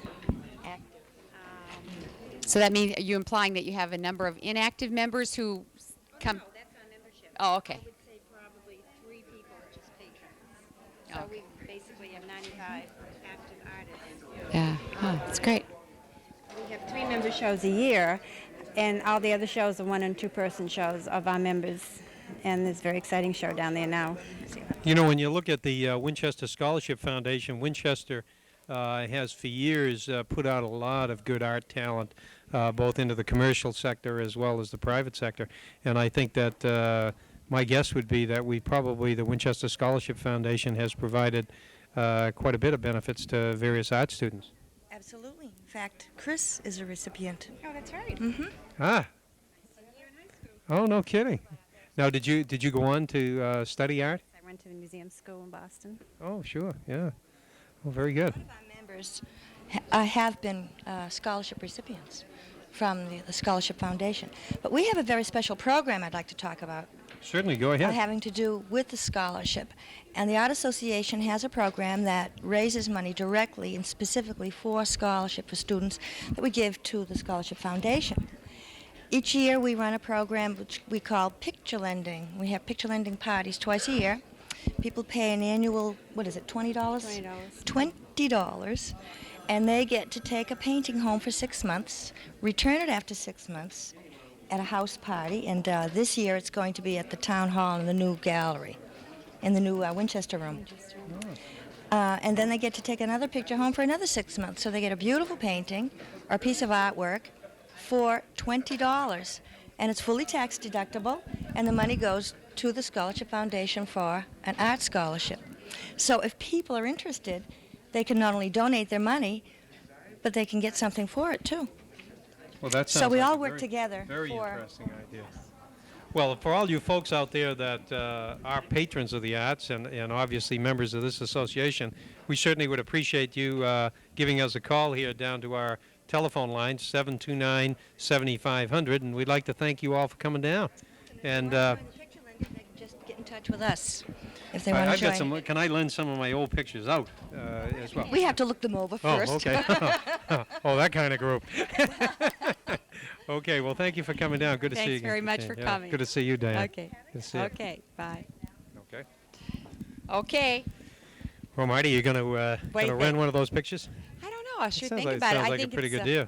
I think it's great that money goes right to a scholarship. Yeah, that's It's a really kind of a wonderful way to clever do it. idea, and it's tax deductible, too. Right. Speaking of tax deductible, I see a guy who's been deducting something from our taxes waiting to get on here. That's Bob Daring, the chairman of the Board of Selectmen. Bob, why don't you come in here and join us? Okay, I will give him my microphone. How's Okay, that? great. Well, I don't want him to have his own mic. Thank you, Marty. Yours is none, but that's okay. No, that's good for the TV. So, Okay. Bob, John, how you doing? Good, John. Good to see you. I was told to give this to you to announce. Oh, this is, thank you very much. This is a note that just came in, a call that just came in from two very good friends of the Winchester Scholarship Foundation, and two very good friends of mine, and two very good friends of a lot of people here in Winchester. I think Ralph and Berta Swanson up on Swan Road. Ralph has been one of the longtime players with Berta in the Winchester Scholarship Foundation efforts, and we have a check from Ralph and Berta for $500. And wherever you are, Ralph and Bert, we appreciate that very much. So how you doing, Robert? Good, John. Yourself? Not too bad. You're getting through town meeting all right, I see. Well, we're partway there. Yeah, we're all through the non-financials, and we've got the financials to go. We got the water and sewer out of the way last night, which was really a big step. Sure was, John, and hopefully we'll be through before July 1st. Yeah, we got to be through before July 1st. You and I are going to be out of work. Talking about finances, John, I was talking with the town manager earlier tonight, and the town was going to make a donation tonight, but the town manager informed me we didn't have any free cash. That's sort of a private joke for those of us who've been following the town meeting. The debate's been over how much money we should take out of free cash. As one guy said, there's really no free cash in this town at all. The you know, you standing really as our number one guy in Winchester, other than the moderator, of course, that from an elected standpoint, you really get a chance to see the town from a very unique perspective. Having sat there before, I know how it feels, and it's kind of thrilling in a way because you see the police department, the school department, and all the entities playing. And I think one of the things you and I have talked about over the years is that the thing that, when you get right down to it, the thing that makes Winchester really the town that it is, with the tax rates, the tax base, the tax assessments, and the quality of life in Winchester is really its youth and its education system. And maybe you could give us a few comments as you see them as a father and an elected official on the Winchester Scholarship Foundation. Well, as I said earlier this month at town meeting, that really what makes Winchester is the people, and tonight is a good example where we have a broad spectrum of the community coming down here helping the Scholarship Foundation. And I do have 4 children in the school system. I don't have any old enough to be in the high school, but it's always a good feeling that you have an organization such as this that will help the children when they do get to high school. Well, that's correct, and interesting observations. I think that one of the things that really works in the town of Winchester is the number of people who volunteer their time. There's a lot of people who volunteer their time to be on the Board of Selectmen and the school committee, but it's the people that are working on the phone group over here that are really sort of the unsung heroes. These are the people that don't get their names in the paper. They come down here and they work, and they've been working here under the hot lights, punching phone numbers and trying to get phone calls through to get some donations in. And these are the people that are really putting in the behind-the-scenes work. And this isn't the only night that they do it. And I think that's one of the things that make Winchester great. Yes, it is. And I believe they're the only ones that get the good phone calls. The selectmen usually are on the wrong end of the phone calls. Yeah, so anybody who's got any complaints, you want to announce your home phone number No, it's unlisted. tonight? It's unlisted, okay. John. Okay. Well, thank you very much for coming down, Bob. Thank you, John. I appreciate it. And I know that the Board of Selectmen are going to leave a check over there for us, and we appreciate it. Thank you. Okay, be good. Okay, let's see who we got on the program next here. Geez, you weren't. This guy wasn't on the program here. You're not next, not unless you're Steve Powers. Charlie Shannon, how you doing? Good to see you. This is the guy everybody wants to treat kindly. Board of Assessors, keep me in mind. I know you've been doing a good job, and I like the reassessment that you've done on my house since you got in. My house has been up to $29,900, and not bad at $37,900 on offer already. That's right. It's a little bit so above fair right market value. That's right. So I really appreciate the work that you're doing. Well, so how are you doing? Very good, John. Thank good. you. Yep. You enjoying your stint as an elected official? Well, so far, yes. We're getting into the heavy reval now, and we're looking at a couple of companies. That's short for revaluation? Revaluation. Yeah, you're getting everybody, we have to get the jingles here as we're going along. So we should be pretty much set as of July 1 around there, to start our program. Well, that'll be, at that time, I think you could probably classify the end of Shannon's honeymoon. Guaranteed. Because, everybody loves you when you get elected, Charlie. And then you reassess the house. The people that are happy, they're not going to call you. It's That's the right. guys that are unhappy. That's right. They'll give you a call. And anybody who wants to get Charlie's home phone number with a $25 donation, we will give out Charlie's home phone number, That's which true. is a private line. We'll give Direct. that out, and your work number. That's correct, Yeah, right. And I think that will might probably get more donations than that off. But, Well, I hope that everybody in town that I met in this last campaign will kindly call 729-7500 and help out, as they did in the vote when they came out. We'd appreciate it here for this foundation. Well, that's really great. I was thinking while I was watching you walk in here, the guy we should have had down here is your son. Oh, Chuck. Chuck. Yeah. Charlie's got a son, Chuck. Oh, no, that's Michael, the redhead. Michael. Michael's the guy I don't like. Every time I run through town, I don't know why Michael thinks that I would have $5 in my pocket when I'm running through town. He stops me and tries to sell me a chance. That's the Boy Scouts, right? That was the Boy and Scouts. I have to go in hawk to his son here, and then he waits for me later on in the day down at the same corner, and I come back. But you didn't tell him what you had to do. You said to Michael, if you can remember my name, double or nothing. Yeah, and he didn't do it either. That's right. Yeah, he so he was pretending he knew me. That's right. And he says, "Oh, I know who you are." I said, "Well, if you can write my name out on your chance, I will buy 2 books." And He I did only very bought well. one. He knew it the next week, though, and I didn't make him the offer. That's so, right. well, thank you very Well, much for thank you, coming Joe. down. The best to your family. Thank you very much. Okay, thank you. Okay, who we got next? Oh, my gosh, the planning board.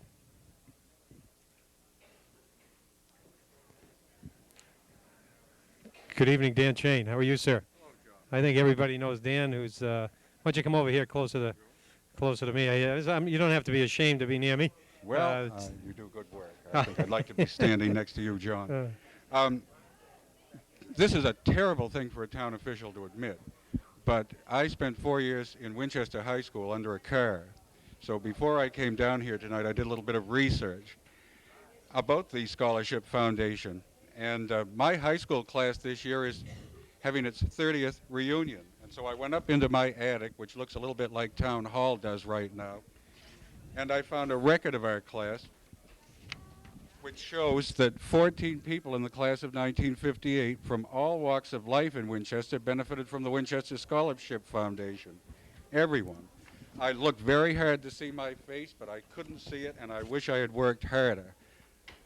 This is my pitch here. I would like to ask townspeople if they would like to give a donation of at least $100.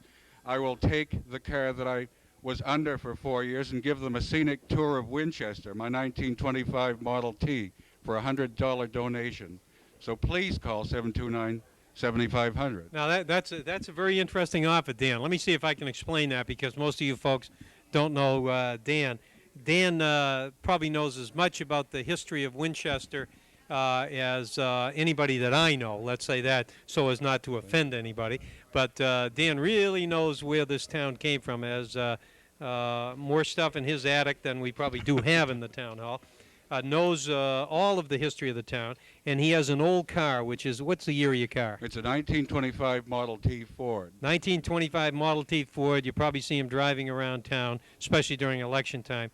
And what he has just done is he says that if you'll make a donation, the first person who makes a donation for $100, he will take you on a scenic tour with a historical perspective around the town of Winchester. Absolutely. Now, there's a lot of history buffs out there that really think they know about this town, but if you want a good investment of $100 in a history lesson, it'll be worth more than the ride.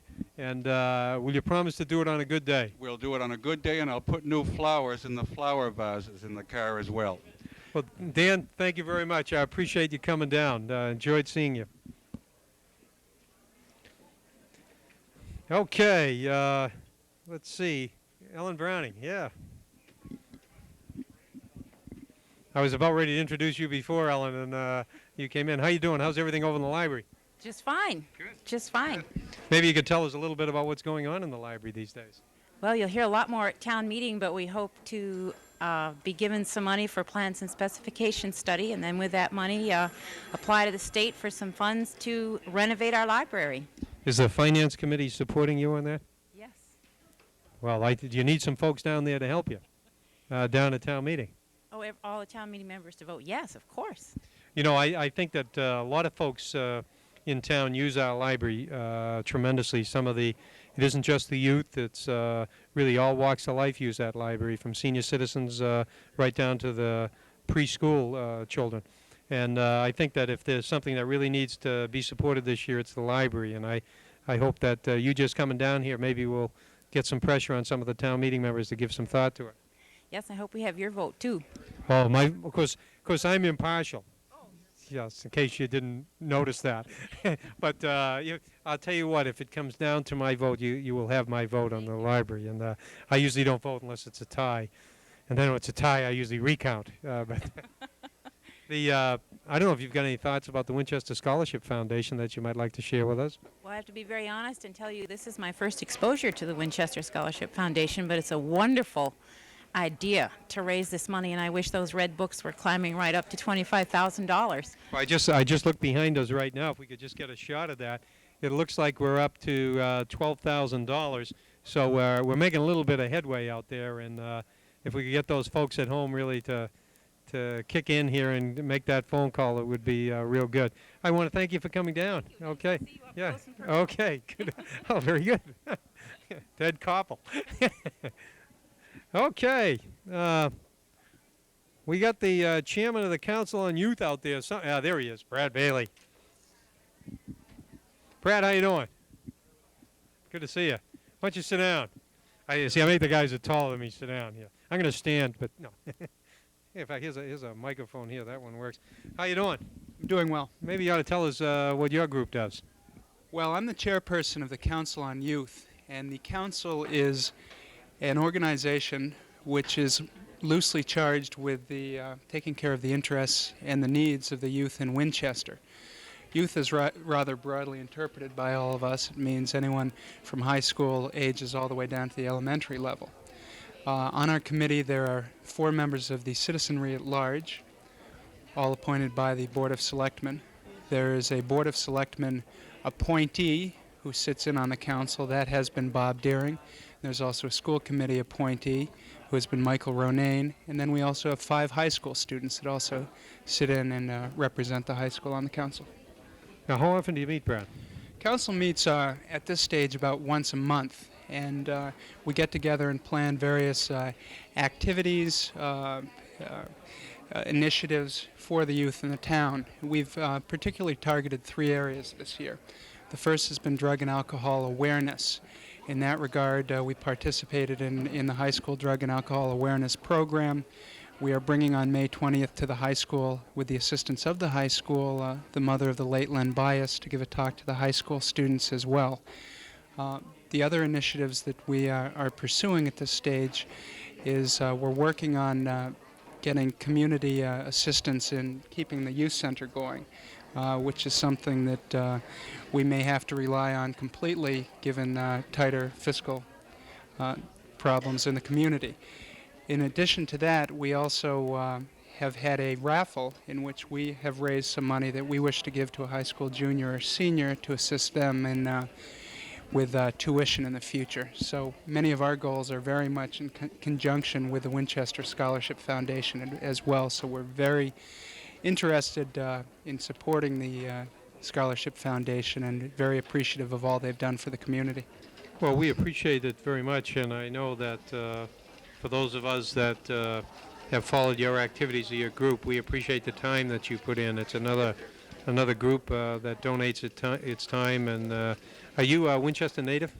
I actually grew up in the town of Lincoln. I've now moved to Winchester. I moved here with my wife and 2 very young children about a year ago.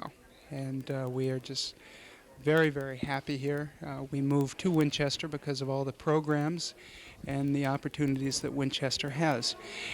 And our lives are very much bound up in the future of our children and the children of the community, which is why the Scholarship Foundation is so important. And everything that our society and the future of our society depends upon the opportunities that we can give the youth in going forward into the future. And that's why this is such an important organization. Well, thank you very much. Those are kind words and well thought out, I think, too. Appreciate you spending some time with us tonight and coming down here, and I hope that all you folks that participate with Brad and who benefit and join with him in those programs will give us a call and give us a pledge, 729-7500. Thank you very much, Brad. Appreciate it. Thanks for coming down. Well, ladies and gentlemen, I guess that leaves me right now. I don't see anyone else that wants to talk with me. Anybody there at home would like to come down? Wait a minute, here comes Dan. Dan, I don't know whether anybody turned that pledge in. That's a pledge from Bert and Ralph Swanson for $500, and I. Well, Bert and Ralph have been strong supporters of the foundation for a long time, and I'll make sure this gets counted right now. Okay, very good. You know, this is the time when you'd like to say, here's a word from our sponsor, but we haven't got a sponsor. Our sponsor today is the Winchester Scholarship Foundation. Let me take a walk over here to the booth and take a look at some of the folks that are giving the calls here. There's Wally Cagle. We don't want him to be seen. We walk down here. Maybe we can get a shot at some of these folks that are working on the telethon here. We've got a few people out on coffee break, but they're still making calls. We're getting near the witching hour when you really don't like to call people at home. So if you can, if you've got some extra change hanging around down there, why not give us a call down here at 729-7500. Let me walk over here. They're going. Looks like they're going back up to the booth here. We've got a fill-in coming in. What's that, Marty? That looks like 14,000. 14,000. And the phone is ringing, which is a good sign. That's right. It better keep ringing. And, I know. We need to get more people calling in.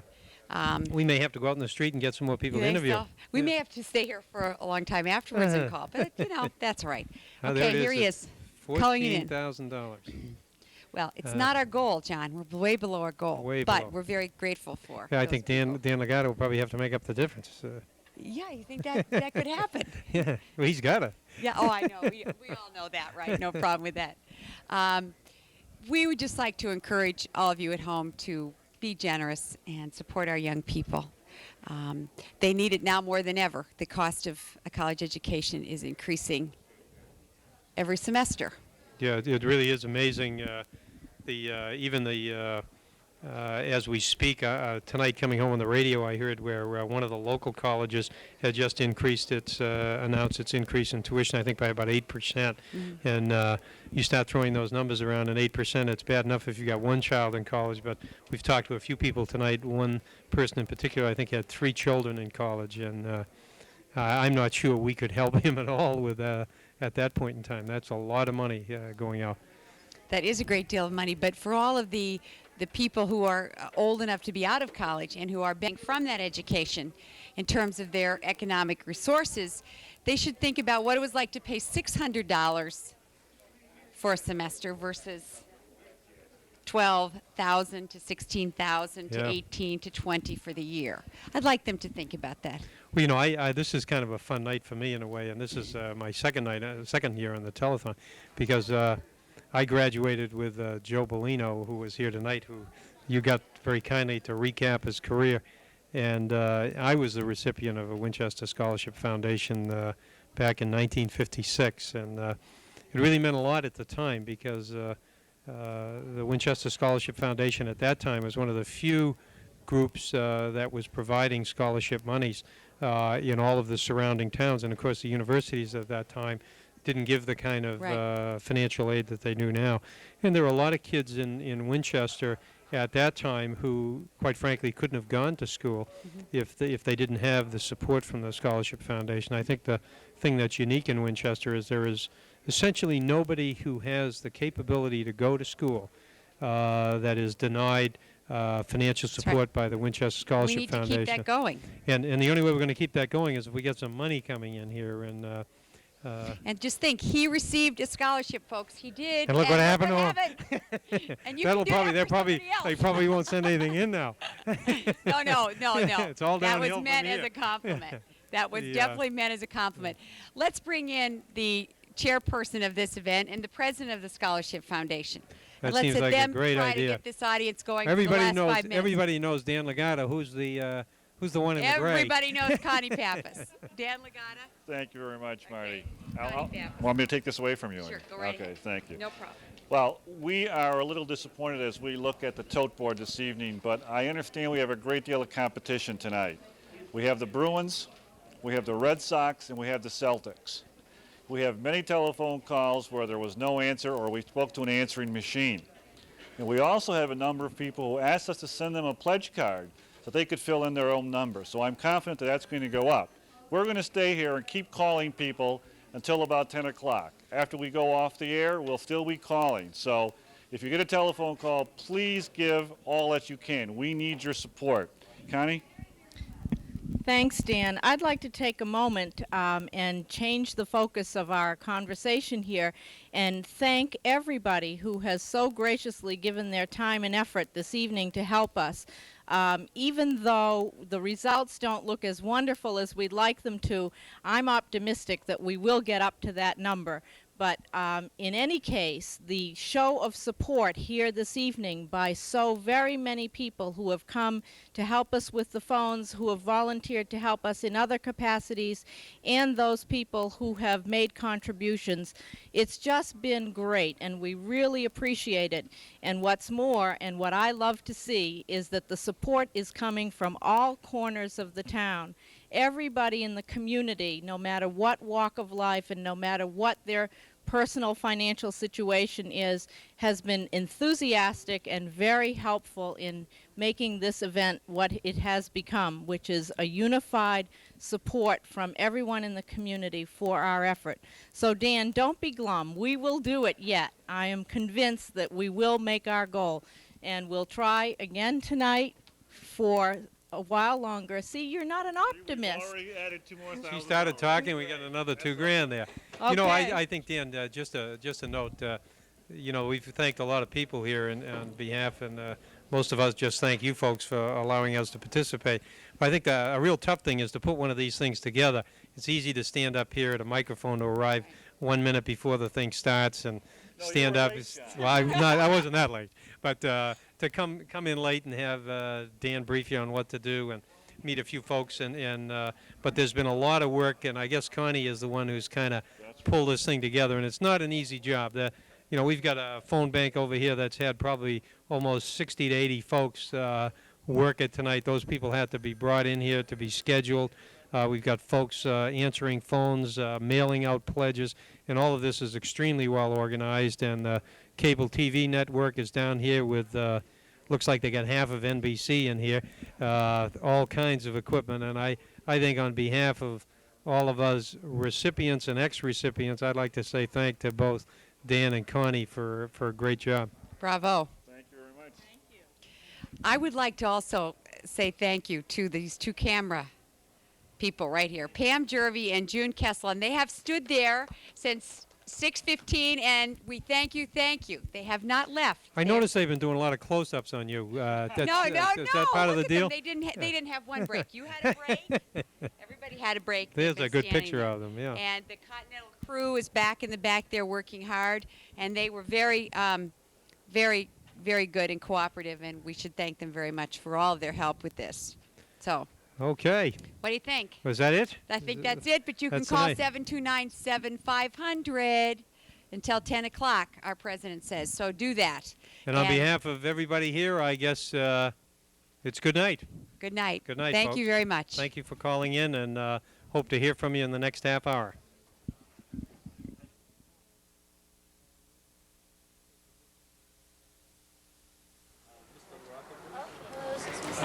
Is it Jensen?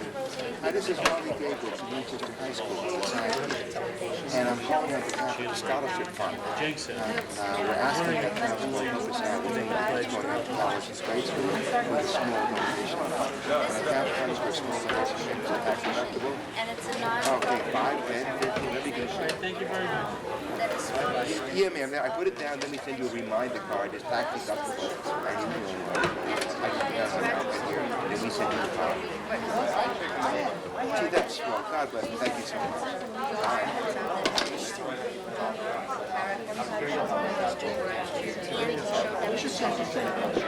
Well, Mr. Mrs. Flyer, please. Mrs. Flyer. That'd be fine.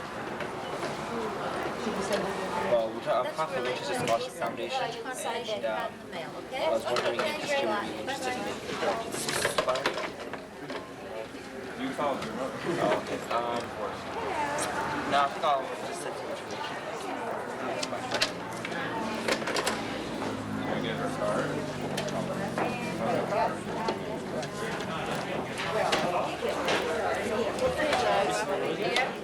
What's that way? No, we're on the air right now. What? No, this is it. Finished. Because I was going to say.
I think there's nothing